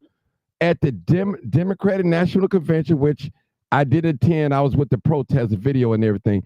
They had an abortion truck sitting out there. Come on now, people. At the Democratic National Convention, abortion truck. You can get abortion coming to the convention. That's some sick stuff. Martin, come on, y'all. They're not doing that. Hold on. Let me just say something. If I'm wrong, because they were doing that, Martin, because in the states where some of these people are coming from, it is flat out illegal to have an abortion. I'm sure he knows that one. But come on, you don't go to the Democratic National Committee. Okay, am I wrong? Hold on. Just tell me if I'm wrong. I'm not saying that you're not. Okay. I don't get what you're saying. It's not true. Okay. That's all I'm saying. Listen, that's all I'm standing on. I ain't standing on nothing else but the truth. That's it. Okay. They had a truck there. I doubt it, but I don't think the message was you can come here and get an abortion at the Democratic National Committee. They had a truck outside. Okay, why would they advertise in front of the place? Come on now. Come on, people. Come on now. Well, you have David Duke Iolites out in the Republican Party. I don't think all people that are there want to kill black people. No, I'm not saying it. Listen, hold on. First of all, when I said the truck is out there, I didn't say to kill all black people. I said at the convention. I spoke broad, so I didn't say kill black people. I didn't say that. I didn't say that. I did not say that. I said they had it at the convention. Why would you? Come on, listen. That is crazy, people. That is crazy. What? And we see what things are going on in these black communities. Some of us black people, we have lost contact with other black people. We have. We on another plane, we on another level, and we don't know what the struggle is anymore. And we don't even care. And that's what's happening, I see today with a lot of us. We've done great in life. Donald Trump and the Republicans got elected. Yeah. The reason why the Republicans got elected. Look at the last few nights I came on this show, and people in the chat saying this ain't about race when it comes to Tiffany Henyard. Yes and no. Yes, it is about race when it comes to attacking black people in leadership. No, it's not about race when it comes to a black person doing things incorrect in position of government. But they take advantage of the fact that black person in power is doing what the white people do. And they pounce on that. What was you at last night, brother? What was you at last night when I showed that video about Crook County? I showed a devastating. Watch that video. Did you watch that video? Okay. Oh yeah, that was nice. But you know what? The reason why I'm gonna tell you please don't mistake what I'm saying though about. No, I'm not worried about it. Listen, I'm not gonna look at you no different, even if you think different than me. I mean, because I think abortion is a personal decision, and I because I'm in it and I see it. I just know that there's enough black on black crime, and if you're going to have an abortion, hold it. Now you just said something. Hold it. Let me say it. Black on black crime. Where did you get that from? We see it. I mean, hold on. Where did you? Okay. Are you denying that there's black on black crime? Okay. Are you denying that there's white on white crime? No, I'm not. Okay. Why don't you never? Okay. Let me ask you a question. Why don't you never hear that talking point in the media, white on white crime? And you hear black on. I'm asking you that question. Why don't I hear it? Because it doesn't sell. It doesn't sell. It doesn't. I mean, the news will report. We know what the news is there, but I don't watch the news anymore, honestly. I stopped watching the news 4 years ago when Trump left because I was so enraged and I was engulfed in everything he did for 4 years. It took everything out of my life. When I came home, it was all about watching. What did you do today? So, I know what the media is. What I'm trying to tell you, they're not there that's a white supremacist talking point. Black on black crime. We know crime is proximity. Right. We know. Hold it. We know crime is proximity. If you tend to live around a person, go back and look at all the Fox News coverage. Fox News consistently puts up black on black crime. And you know the place they target the most? They target Chicago. Right. Even though Chicago. Look at it in that way. But listen, what I'm saying is, first of all, brother, only one third of the population is black. Right. What I'm saying is, listen to me. I am the crime chaser, so I'm qualified to talk about this. Yeah. So what I'm saying is, Chicago is segregated. Period. More likely, we know when criminals commit crime, they do it in the area that they live in. So if Chicago wasn't segregated and we all was a melting pot, as they say, all around, you wouldn't even hear about that black on black crime talk, that white supremacy talking point. You got Asians that kill Asians. You got Hispanics that kill Hispanics. Why you don't hear them terms? It always got to come to black. It's a white supremacy talking point. Because as Malcolm X once said, the media can make an innocent man guilty and make a guilty man innocent. So, Martin, the reason that I said black on black, because we were talking about abortion, and when you brought that in, you equivocated the two. That's why I thought I'm talking about what's going on in my community. Okay, I said, hold on, Bill. I just said, why are the abortion clinics are in the brown and black communities here in Chicago? That's all I said. They're in the white communities too. They're not all just in black communities. Majority the black and brown communities here in the city of Chicago. Go ahead, Bill. Okay, but that's Chicago. You can't paint everybody with that same broad brush because they're not. And in all fairness, we got two callers. You mentioned black on black crime and that black people are killing each other. Yeah, and they are. It is. But you have wait. You have to realize the reason that it's happening. When you have poisoned a community and gave them lack of opportunity, if you take the same things that they've done and put a liquor store on every corner and no opportunity and dump drugs and guns, you can do it in the most affluent neighborhood in the masses, and you're gonna get the same result. You're gonna get the same result. The Italians had their time. About what's going on. They'll sweep that. The fentanyl problem that's going on in rural areas, they will sweep that under the rug and call that a crisis. When it came to them who basically distribute the drugs themselves. Because let's look at logic here. What young black man coming out of an impoverished situation, and drugs cost up in the hundreds of thousands of dollars, and most of us ain't got a passport. Who we talking to? Say it, brother. Think about it. Say it, brother. Are we getting on Chicago International Airport to go to some South American country to go talk to some high-powered person? Who we talking to? Who's coming in here with it? Free Ricky Ross said it best. The CIA was involved. Hell, Nixon, the Republican Party, was involved in starting up a make-believe drug war so they can police the people who oppose their policies, which are primarily black people and white hippies. We got two callers, Bill. We got two callers. Go ahead, Bill. Whether in the rural areas where they make their drugs, is swept up under the rug, and it is called a crisis, and it is a big problem in these trailer parks and everything. There's a lot of theft. There's the crime rate has quadrupled in some of these areas, but it's swept up under the rug. All right. Let me get these new callers. I got to get these new callers, people. Hold it. Let me get a couple of these calls. Hold it. 6650. Come on. 6650. 6650. Come on, caller. Thank you for holding. 6650. You got to stop. They're going to. Okay, let me go to the next call. There's another caller. They probably watching. No, they're probably listening to it. It's a delay. 6544. Come on, caller. 6544.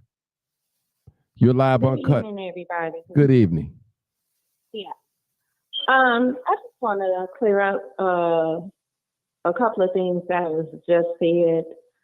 The first thing is about the trucks that was out at the Democratic National Convention. Someone that I know for a fact was there. They were not performing live abortion on that truck. It was simply an informational truck. They also had a truck there about vasectomies, if I'm not mistaken, if men wanted to get a vasectomy. But they were not performing those procedures in those trucks. So that seems to be a misconception. The second thing I want to say is that to the young lady, the caller, the majority of the time when she calls in, I agree with her, but I disagree with some of what she was saying. As Black people, as a people who have struggled in this country for 400 plus years, we understand humanization. We sympathize with the migrants. I do not care for Trump because I agree with one of the other callers of what they said in terms of the Republican Party definitely used this immigration issue to their advantage, simply because they did not simply have anything else to run on. We know for a fact, it's on paper, they, under these last 4 years under the Biden administration, they were the most least productive Congress on record. They needed something to run on. This was one of the issues that they ran on in terms of and the second one was the economy, okay? However, it's a two-part problem. I agree with Gregory Abbott did was trifling. I think somebody needs to kick him out of his wheelchair for what he did. But that's another topic for another day. It's how the Democratic Party, I'm not going to speak about New York or Denver. I'm going to speak about what happened here in Chicago. It's how the Democratic Party chose to respond to the migrant situation once they got here, okay? We have sympathy for them. We have compassion. But at the same time, this is about self-preservation for us. We need to worry about us for a change, okay? They need to go back. That's what they need to do. They need to go back. We have our own issues and problems. And if I must say, Chicago already has a humanitarian problem. It's called gun violence, okay? I lost two brothers. One was blood related, one was not. I lost my blood brother, I lost him at the beginning of 2023. And the young man that was not directly related to me, we lost him at the end of 2023. So we have our own humanitarian crisis here, and we need to take care of us. Our politicians need to do for us when we vote for them, not someone who has not paid a dime into this system, okay? I'm a single mother, I work full time, and I am gainfully employed. I'm gainfully employed. Why am I bringing that up? Because they didn't have to give me food stamps, but give me stamps for my children to help me stay underwater. They didn't give it to me, but they're giving these migrants thousands of dollars. You know, I pay into the system, and I expect the system to work for me when I need it to. And in this case, it did not work for me, simply because they felt that I, quote unquote, made too much money. So I think I understand about being compassionate and being concerned, but guess what? They need to fight their own battles in their own country. That's just the bottom line with that. These are able-bodied men and women. These are able-bodied men and women. They need to form something and fight their battles in their own country to make their lives better. One more point. But ma'am, how can they fight those battles in their country when the U.S. government constantly keeps putting sanctions on them, like they're doing Venezuela to trying to overthrow Nicolas Maduro, like they're always trying to stage military coups to overthrow the government so they can put their puppet who supports Western corporate interests. This is why this is happening. Okay, and I understand all of that. Then let's But at the Haiti. end of the day, excuse me, hold on, don't interrupt me. But at the end of the day, that's still a them issue. We have to stay here and fight because of corporate greed and issues. We can't up and run and go to another country. You think they're going to give us the help if we up and run down there illegally? And we need to, that word asylum, we need to be careful when we use that word. Because first of all, from my understanding, that word asylum only is relevant to people who are fleeing countries from political persecution. So that alone, 95% of them are not qualified to be here on that premise alone. So But we don't know that. We don't know that. But when you talk to most of them, and you hear the majority of them interviewed, I have never heard one of those migrants say, I'm running because I'm from political persecution. Every last one of them has said, I'm here to make a better life for my family. Okay. While that's commendable and understandable, that does not qualify for asylum. It doesn't. I see it from your perspective. I will admit, I'm not in Chicago. We have a migrant problem here, but they've assimilated in the community and they're either staying in migrant camps and working in on the outskirts, but in the rural areas, they feel their punch more.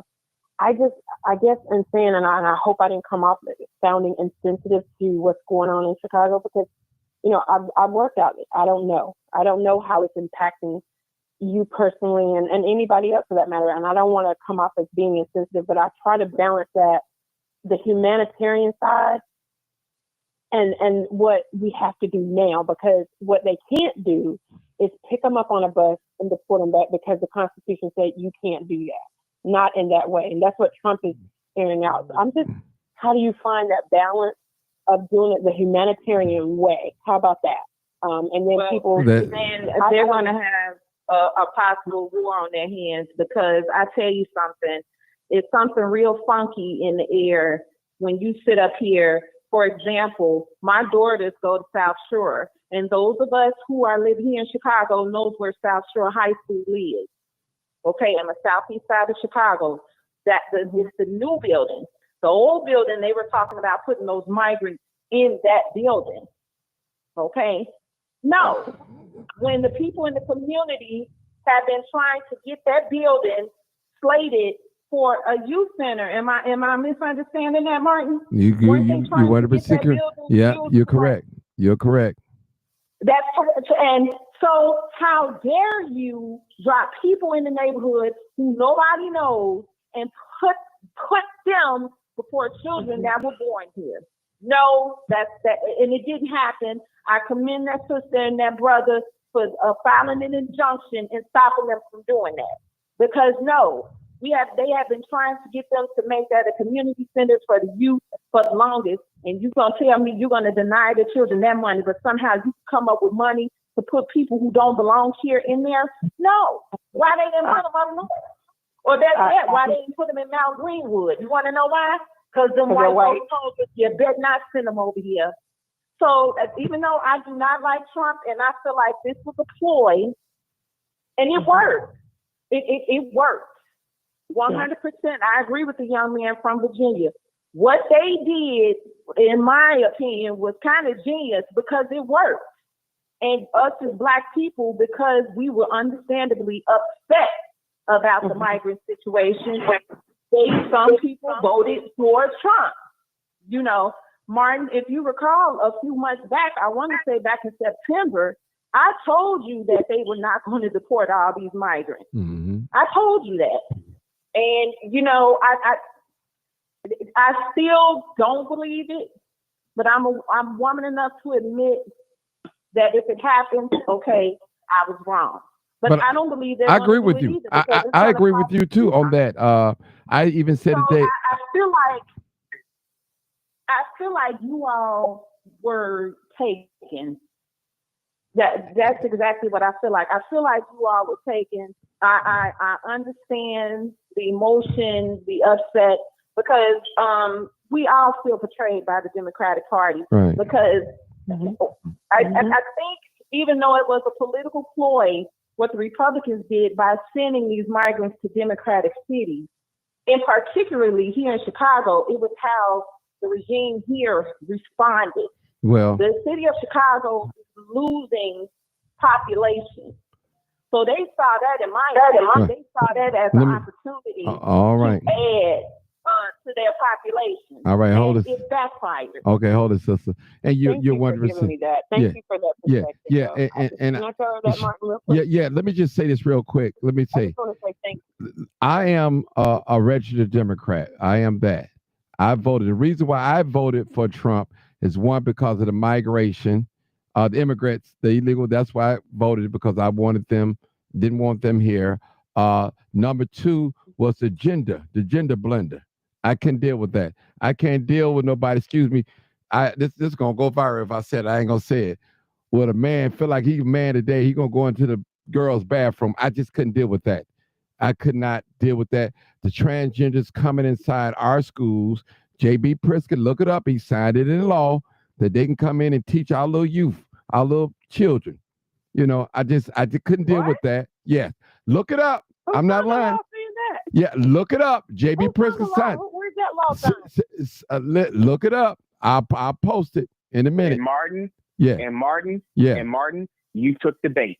You took the bait. But hold on, sir. Sir, he signed it. He signed it, sir. I'm just telling you. Who signed it? He said the only reason why I think Pritzker, and I'm not justifying what Pritzker did, but I think the reason why Pritzker did it is because of he trying to counter the red states who use this population to target. The Republicans use the migrant, the imitate. I don't call them trans because you can't transition.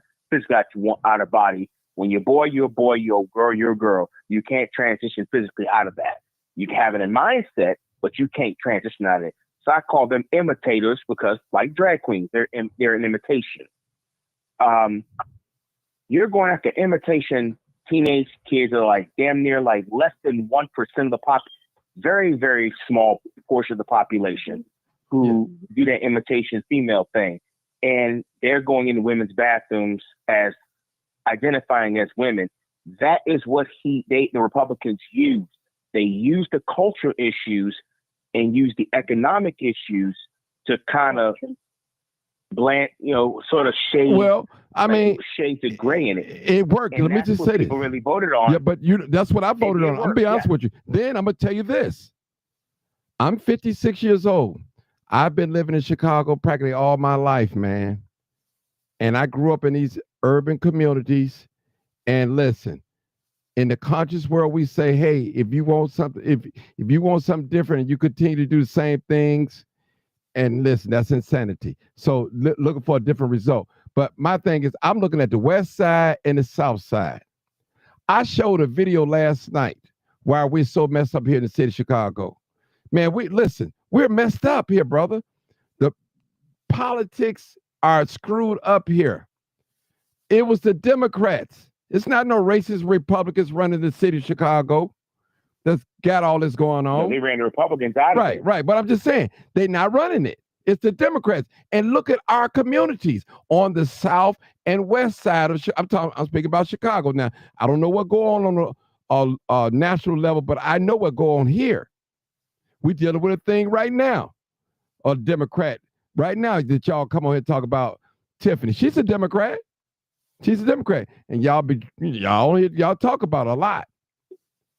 We all do. I do shows on her. The thing about Martin is that the Democratic Party has mainly shifted to neoliberalism. Okay. And you better speak. Yes. You better speak. Neoliberalism, which means they tried to blend the lines between doing the same thing Republicans do on economic issues, giving tax breaks to corporations. Right. In this case, real estate developers and property managers and stuff like that, or commercial real estate developers, or for commercial businesses and stuff. That's what the Democratic Party started to do. And the Democratic Party was now starting to cater more to white urban professionals and less to working people. And so what you're seeing in Chicago is a big caterance to white urban professionals. where, you're starting to see, and the migrants coming in here, they're here primarily to work on the cheap.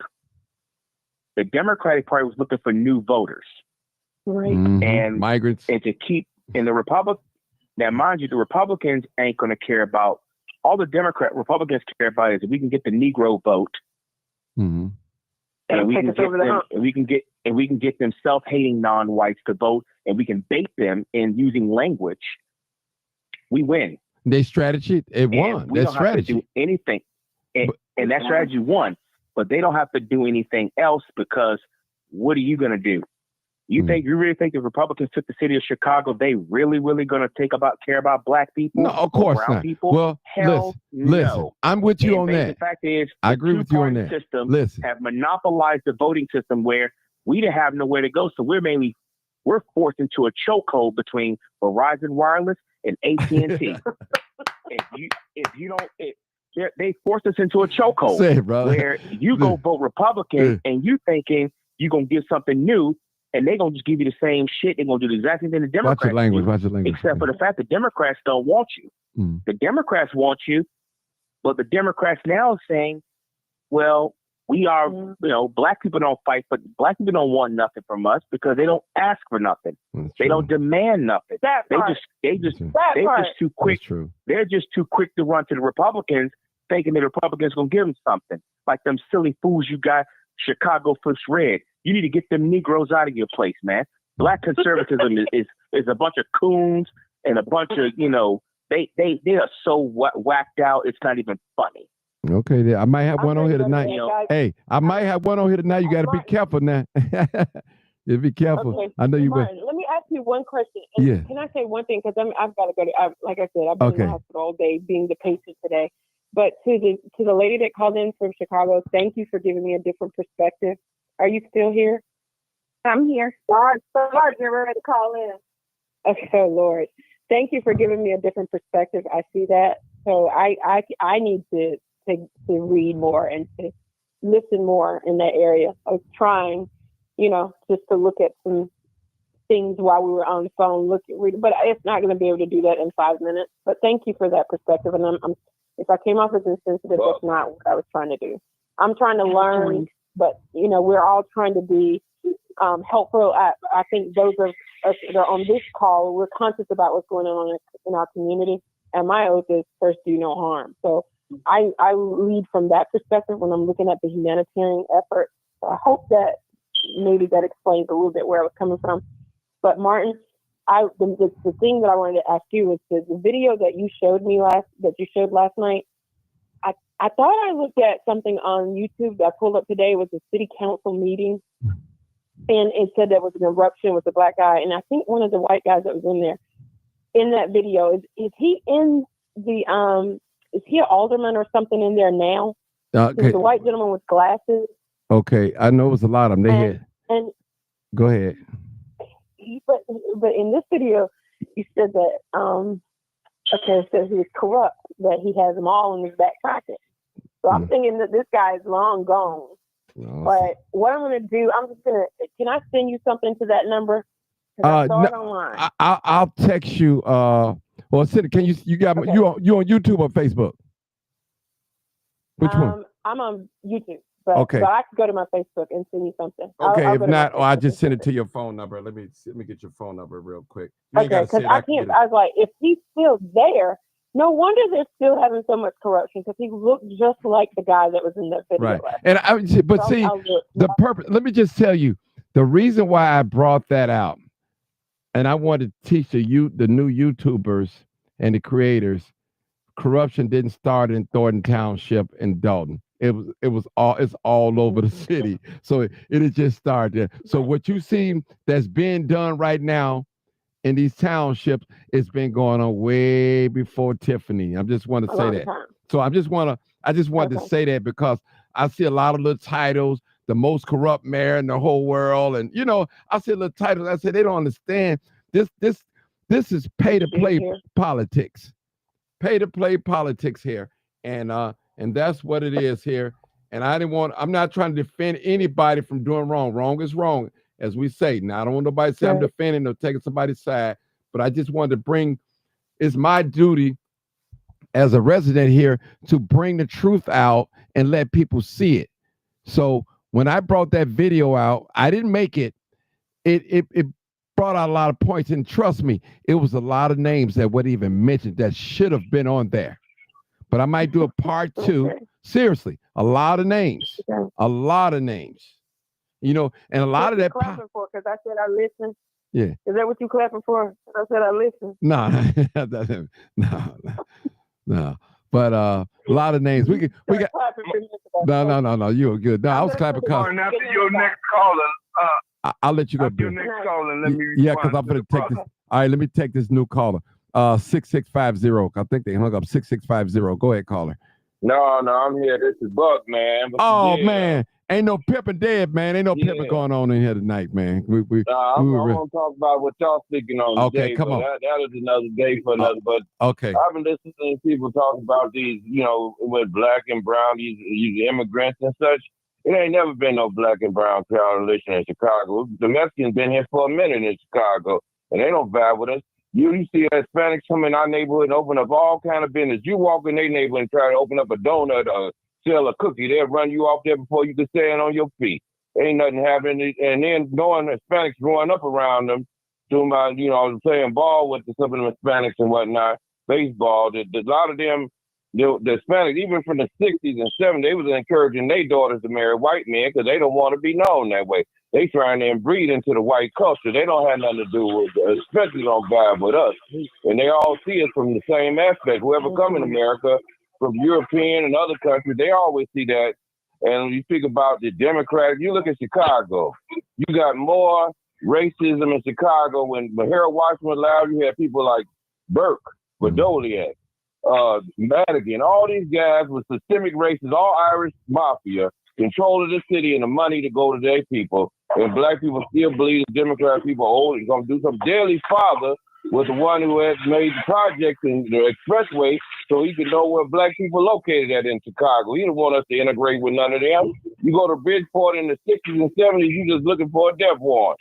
They didn't want nothing to do with us, never did. So a lot of these people that are on here talking about, these poor immigrants, okay, God bless them, but they made a choice. Everybody got free will. God gave you free will. They came to America. They could have stayed where they was. If they wanted to build up, they could have built up their own damn house. So why come here unless you're looking to come up over somebody else? That wasn't right in the first place. So whatever happened to them, I pray they can get home safely, but they ain't got over, I'm never going to take nobody over my own people. That's a fool right there. If you rather go out your house and save somebody in another house, you a fool in the first damn place. You better save whoever next to you, close to you, before you go out your way for another group of people who don't give a damn about you. And speaking about corruption, you got to look at, I met Darren Walker before he went to jail back in the 70s. He walked around because he was a governor, then got Kerner, and what's his name, George Ryan. And a lot of Illinois governors went to jail, and Jim Thompson Evans could have went too. So it's all about corruption in this state. So it's about who got the money and who gonna get the money. And they always bring other people. You look at all the city jobs; they got bringing people over here to get city jobs, and they can write their name on the damn the WQ form. And they would go over black people until Harold Washington was the mayor. They wouldn't even let black brothers on the fire department for real. Until he made open, he opened up Washburn College for people to get trades, and they moved it out the city. So they don't give a damn about when people come there soft selling this stuff like these people concerned about. They don't give a damn about. If you don't save yourself, ain't nobody coming to rescue you. So that's what I had to say. Okay, go ahead, Bill. We got another caller. Go ahead, Bill. We got another caller. Bill, go ahead. Yeah, I want to address the brother from North Carolina. I hope you don't interrupt me. Downrating the people who don't want to flip Chicago red. What you don't understand, what Martin just spoke to you about, that you don't get to see on a daily basis for decades, how the South Side and the West Side, even with the representation that we have, all Democrats, it looked like a third world country, and it shouldn't be. All the programs that they had to help children and black people was taken away, the schools.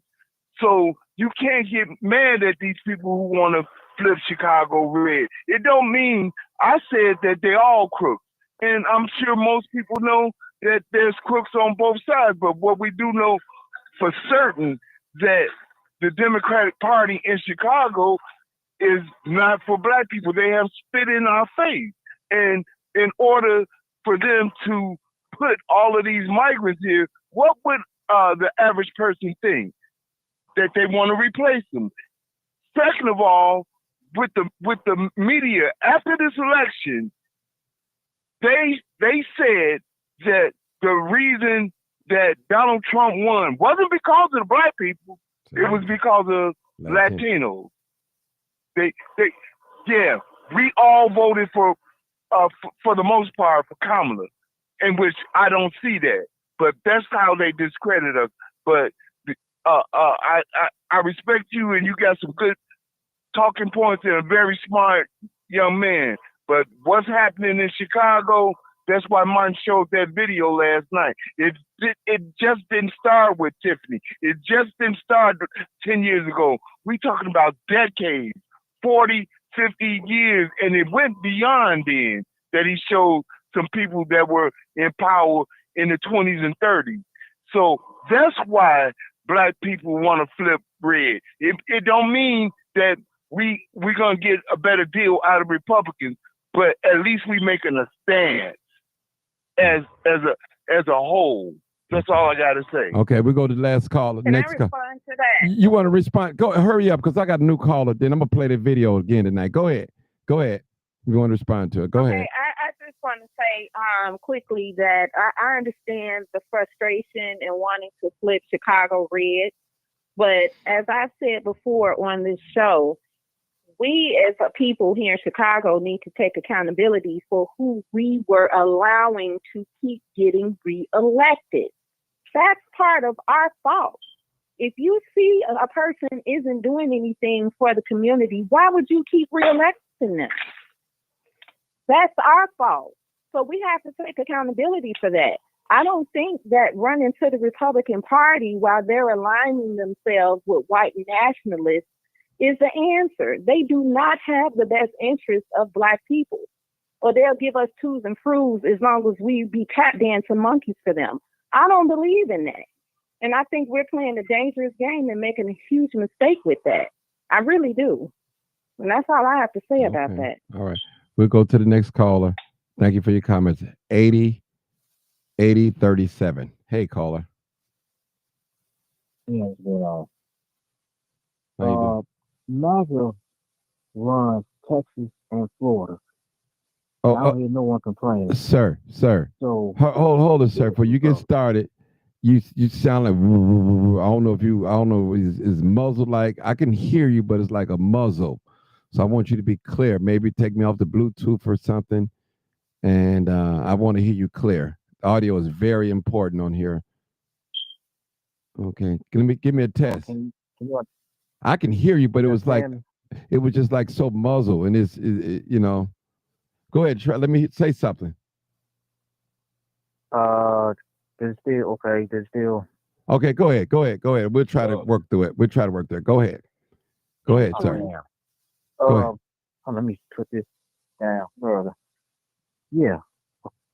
MAGA runs Florida and Texas, but I don't hear black people in those states complaining. So maybe we should go with them. Maybe MAGA is the best choice for us. That's it. No. I hear you. I'm not. You waiting on me to come out. I'm not saying anything. I'm just listening. Go ahead. Okay. Are you asking a question or you just making a statement? I'm making a statement. Oh, okay. Did y'all hear that? For the undecided. Okay. All right. Okay. That's it. Hold on. Let me see. 6650. You spoke already. You want to say something? 6650.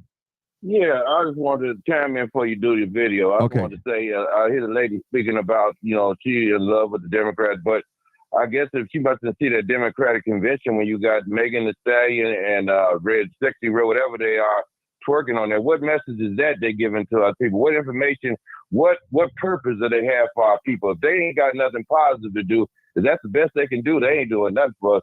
And by the way, while I'm on it before I get off, I wanted to mention this. Hunter Biden just got pardoned by his father, who also, and something about his character. I've been going to this criminal stuff, but this guy is a real scumbag. He had sex with his dead brother's wife and turned out to be a crackhead. Now, he deserved to be pardoned, but his father was also ahead of the crime bill locking up brothers, who he also owned part of them jails he was putting brothers in. So God bless him. I'd like to show you a video now, man. Okay, I'm finna show the video, y'all. No. No. Wait a minute. Black people lobbied for that bill. Hold That's up. the part people keep missing. Black people and black clergy went to Washington and lobbied for that bill. Over 60% of black people supported that 1994 crime bill. So this is why I tell people we have to be careful what we ask for. But that's exactly why I tell people that we act out of emotion. Well, when we act out of emotions, we don't think clearly. Let me say something. Clergymen, God bless y'all, but y'all are 90% of the problem in the black community. I'm sorry. We got we got so many, listen, we got so many churches in Inglewood, and we the worst everything. And let me say this too, Doctor. Well, you listen, you still here. We have 70, I learned this from Mark Wallace. I believe he's still on here. We have 77 communities in the city of Chicago. All the communities are predominantly white. They are progressing. All the black communities that are predominantly black, they are on the decline. They on the decline. Why do you think that is, Martin? No, I don't know. Why do you think that is? I don't know. It's a lot of reasons. Listen, it's a lot of reasons I can say that. And they did it. Yeah. So they did it. Those white communities, they're not going to have somebody working on behalf of their interests, voting against what they want in their community.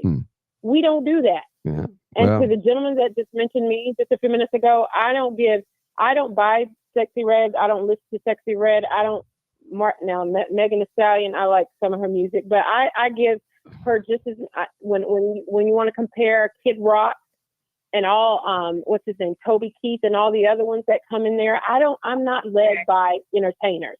I don't care who's on that stage. I vote for people who speak to my interests.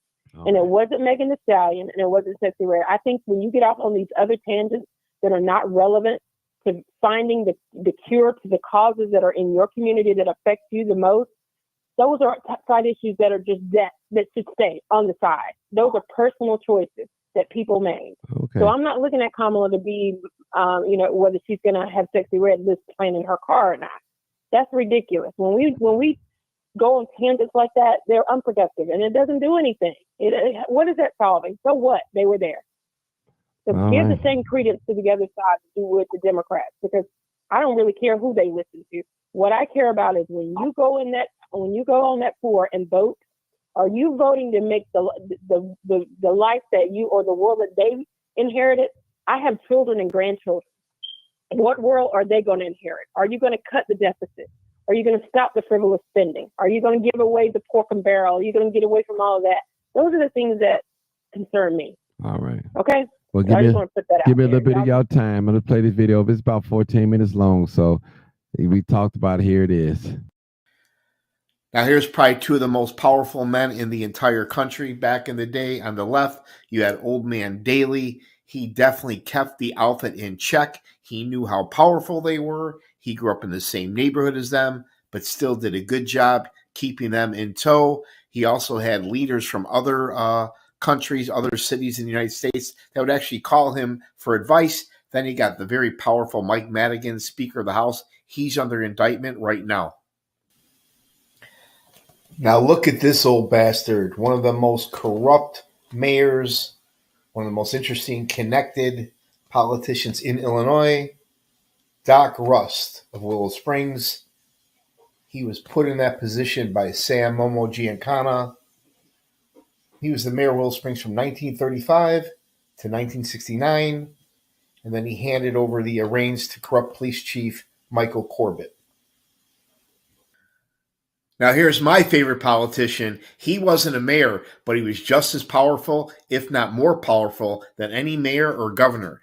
You got Alderman Fred Rhodey. I actually went to his trial. He was escorted to court every day, surrounded by beautiful Italian women. He controlled all your politicians, all your police, all your local contractors. He was also a made member of the Chicago outfit and affiliated with the 26th Street crew. I kind of feel sorry for some of these poor Mexicans that live in the town of Cicero. The Cicero's presidents in the past have been raping the taxpayer people for years. For example, here's Cicero town president Henry Classic. This guy was found guilty of misusing taxpayers' funds and campaign money. He was also a very good fishing buddy with none other than Joey Aiuppa, boss of the Chicago outfit. Here's the longest serving mayor, Nick Blasi of Niles. He served 47 years. He was under investigation in 1979 and then again in 1996. He got indicted for a major corruption probe, did a short stint in prison. He ended up dying at 91 years old. But this guy did amazing things for the town of Niles and was put in by Joey Aiuppa. Now here, corrupt mayor of Rosemont, probably the most important mayor to the Chicago outfit, Ronald Stevens. He controlled O'Hare, and that was crucial for the Chicago outfit to get their people in there and take advantage of all those $1 million contracts going in and out of O'Hare. And in Rosemont, obviously, you got the Rosemont Horizon, Rosemont Theater, Convention Center. You got the casino. This was a cash cow for the Chicago outfit. Ronald Stevens, mayor of Rosemont. Here's the corrupt mayor of Crestwood, Louis Presta, a town I know all too well. My mom and dad owned a roller rink there back in the 80s. Roller wheels on 133rd and Cicero. That was the place where everybody hung out. But Louis got pinched on a red light camera probe case. They caught him on wire, accepting a $5,000 bribe. He ended up doing 1 year in jail. Now, most of us know about the mobbed up town, Melrose Park. And here we got the mayor, Ron Serpico. He was real tight with Pete DeFranzo. And this guy was a real character. He would use racial slurs and insults when he would lose his temper. And him and Chief of Police Vito Scavo, his good friend, were known to harass black and brown people during routine stops. He was actually sued by the state for bullying. Now here's Anthony Ragucci, mayor of Oak Brook. Oak Brook is a very wealthy suburb west of downtown Chicago. $1 million homes. Men like Joey Aiuppa, Joe Ferriola used to have their mansions there. But Anthony got pinched in a camera light bribery scandal. He got caught on a wire accepting thousands of dollars in cash bribes. Ended up doing a little time in jail. Here's Mayor of Chicago Heights, Chuck Panisi, good friends with Governor Thompson, George Bush. He was close with Fast Eddie Verdoliak. He was affiliated with the Al Taco crew. When Al Taco got pinched, his wife testified against him, sent him to prison. They went after Panisi and two of his friends. They got him for extortion, bribery, illegal dealings with contractors. He did some time in prison. He got released in 2001. Now on the southwest side of Chicago, you got a seedy little hood called Robbins. At one point, it got so bad, they actually couldn't even afford the police force. Their mayor after mayor after mayor continued to steal the taxpayers' money. Every single mayor eventually got indicted. At some point, the gangs actually controlled the entire town, and hopefully now they got this town under control. Now here's a guy that handed out multi-million-dollar contracts like candy to all his family and friends. You got Congressman Dan Rothenkowski, good friends with the late Alan Dorfman, who was killed by the Chicago outfit. They eventually pinched him for mishandling $500,000 in campaign funds, like they all do. They got him on mail fraud. He did 17 months in prison, slap on the wrist, got out, and died in 2010. Now, in the early 2000s, I would take my baby daughter deliberately past a club to get the attention from some of the boys, and they would talk about some of the gangs in Chicago. You had the Italian gang, when the First Ward, the outfit ran the city. Then you had the Irish gang, when Daley was mayor. And then you had the Jewish gang, when Rahm Emanuel was mayor. Daley resigned before he was about to get indicted, and Rahm moved on to bigger and better things. Betty Lauren Maltese, the widow of Chicago outfit associate Frank Maltese. I actually went to her trial, and Betty, a mob guy, and his son were convicted for stealing $12 million from the town of Cicero. Prosecutors showed Betty's gambling receipts at Bellagio and Caesar's Palace, totaling over $350,000. Betty and her girlfriends wore Gucci, Prada, and fur coats into court. Now, you will never meet or see a more greedier bitch than this woman. How these people get elected, I have no idea. Rita Crudwell. I don't know how many people remember her, but she was the treasurer of Elmhurst. She stole all alone by herself over $53 million. She showed no remorse and only got 19 years. There's Eric Kellogg, mayor of Harvey, Illinois. Him, his brother, chief of police, and another brother, the three of them, were all indicted on a major racketeering, RICO, extortion, bribery case. They were all convicted, did a quick stint in prison, and probably are still up to no good today.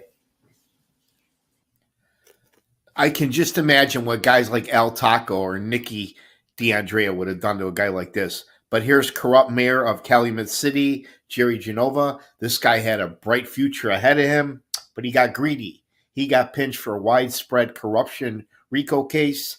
He was receiving over $125,000 in cash in kickbacks. He ended up getting convicted along with his good buddies. They got sentenced to 5 years each. Now, there's not enough time in the day to name all the corrupt mayors, governors in Illinois. These are just some. But here's another one, southwest suburb, Orland Park. You got Mayor Keith Picow.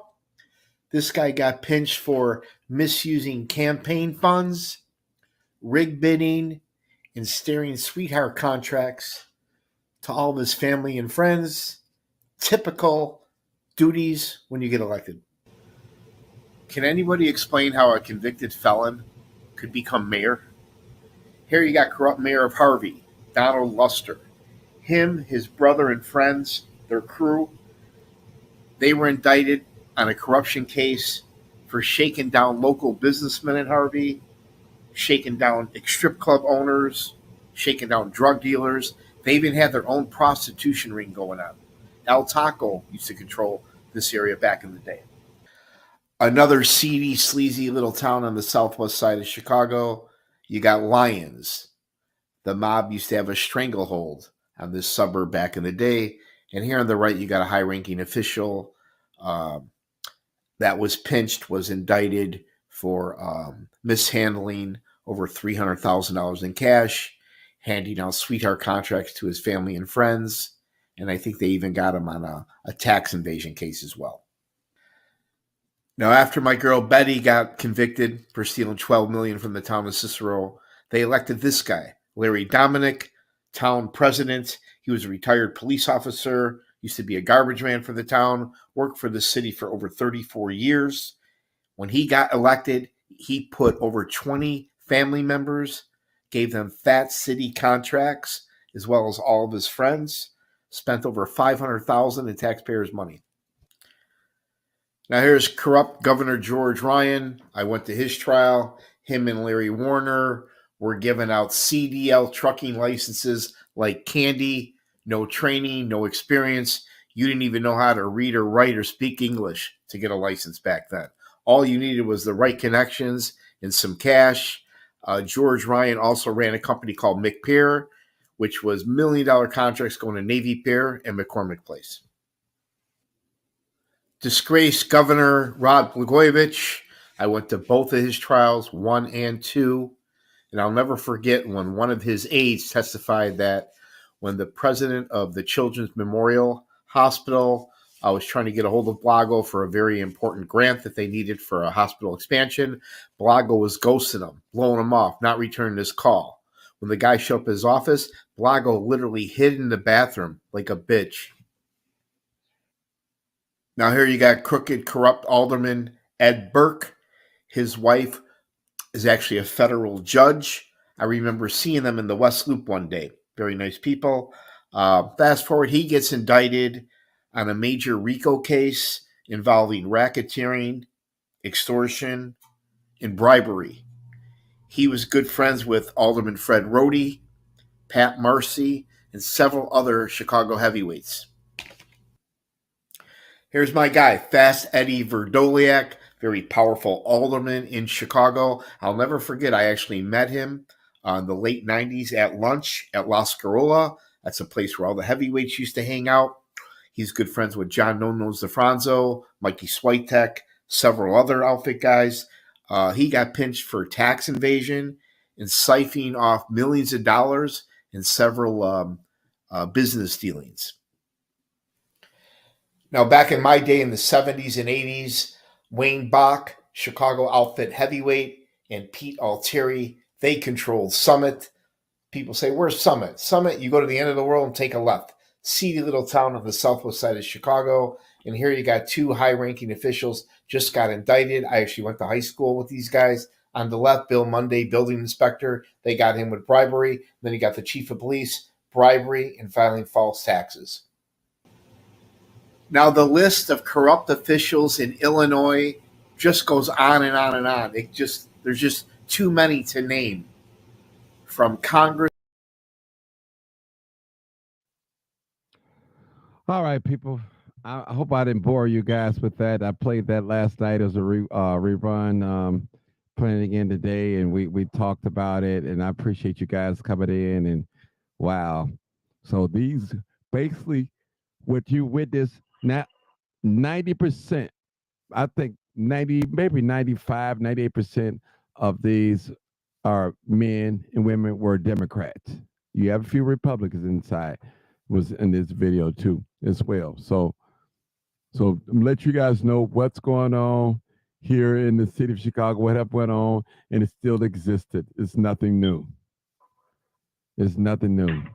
It's definitely new. We got a new caller. 4703. Go ahead, Doc. 4703. Go ahead, Doc. Doc, go ahead. I think my phone's on. 4703. Caller. Martin, I had. Go ahead. Okay, go ahead. I want you to comment. Can you hear me? Yeah, I hear you. Go ahead. Comment. Hey, can you hear me? Yeah, I hear you now. Go ahead. Yeah, that video, I saw that video a while ago. Mm-hmm. I really did. I saw that a long time ago because my family on my father's side used to be with Verdoliak. And a lot of the young people that are just coming into this stuff has been going on for decades, for centuries. Mm-hmm. When you mentioned about the pastors, there are some pastors that are not, they are, for some reason, Martin, I don't know what it is, but they go to the resources of being able to be trapped up into a lot of games with the politics to get what they want for the church. But there's a price that you have to pay. It's a sellout. And a lot of them don't know how to go and get, it's so easy to do, but it's just too complicated. So everything that we've seen, let's be real. Let's cut the garment according to the pattern, Martin. We know that Harold Washington was murdered. Mm-hmm. We know it. We know who did it. Mm-hmm. You see what I'm saying? But the thing about it is that when you talk about Chicago history, I'm almost 60. We didn't see everything. When Harold Washington died, that was the worst part of our world that was snatched from us. It was snatched from us, So what you're presenting tonight are facts. And a lot of these, I remember them growing up as a teenager, especially Richard J. Daley. He had everybody tied up, including Bishop Ford. I'm telling you, it's a lot of stuff. So a lot of the churches, like you say, Martin, they have failed the membership and their community because they sold us out. they sold us out, So I was listening. I was sitting back listening with one of my friends. I'm like, I'm gonna listen to what everybody say, but Martin, you know as well as I know, this is all a game. That's all it is. Mm-hmm. Mm-hmm. And we left behind. And people, it's just like basically I just showed it to the YouTubers and those of us going into politics. Be careful. Be careful. It's very tempting. You're going to have people influencing you to do wrong. They're going to try to catch you into wrong and blackmail you into doing what they want you to do. So be careful, young people. Those of you that's considered going into politics, not me. I'm not interested in. So that's what I want to tell you. And black politicians, you can't do what the white folks do. You listen, you can't do what they do. They're going to get you. They're going to get you. I noticed he kept using the word pinch. You got pinch. You got pinch. I guess that was back in the day. He used the word pinch. But anyone like to comment on this video while we laugh? If not, I can end it there. Any comments? Just one discrepancy that I caught in that video. Rita Cromwell was from Dixon, Illinois. She wasn't from Elmhurst. She was a comptroller in Dixon, Illinois. Oh, good eyes. Good. Thank you for that. Thank you for that. Thank you for that. I noticed though that he had. I will extend some grace on that video in terms of. I noticed that he didn't have Mel Reynolds on there, nor did he have Arenda Trout. Right. Oh, it was a lot. It was a lot. The Jacksons, but this thing was made a while back though. It wasn't just recent. It was been around for a while, so it definitely need to be updated. Well, one thing I want to employ to you all on the panel, and that is in Chicago's politics. Whether you in a high rise on Michigan Avenue or you on the block on 73rd and Low, everybody, whether you belong to a street organization or if you in the office, the one thing that we all have in common, I'm talking about the Black community, is we know Chicago politics. So I just want you all to know that, street guys, they know politics too. It may not seem like it, but everybody in the hood talks about politics. Everybody. Mm-hmm. All right. I guess that concludes what we got going here. I've been on here 3 hours and 7 minutes. I appreciate you guys. That's good. You already know what it is. Live, uncut, unedited. Tell the truth. And what? And shame the devil. And what? I love being black. All right. Thank y'all so much. This is a great panel tonight. Everybody was respectful to each other. And thank you for that. We got different ideas and different things. Yeah. So I appreciate you guys. Live, uncut, unedited. Tell the truth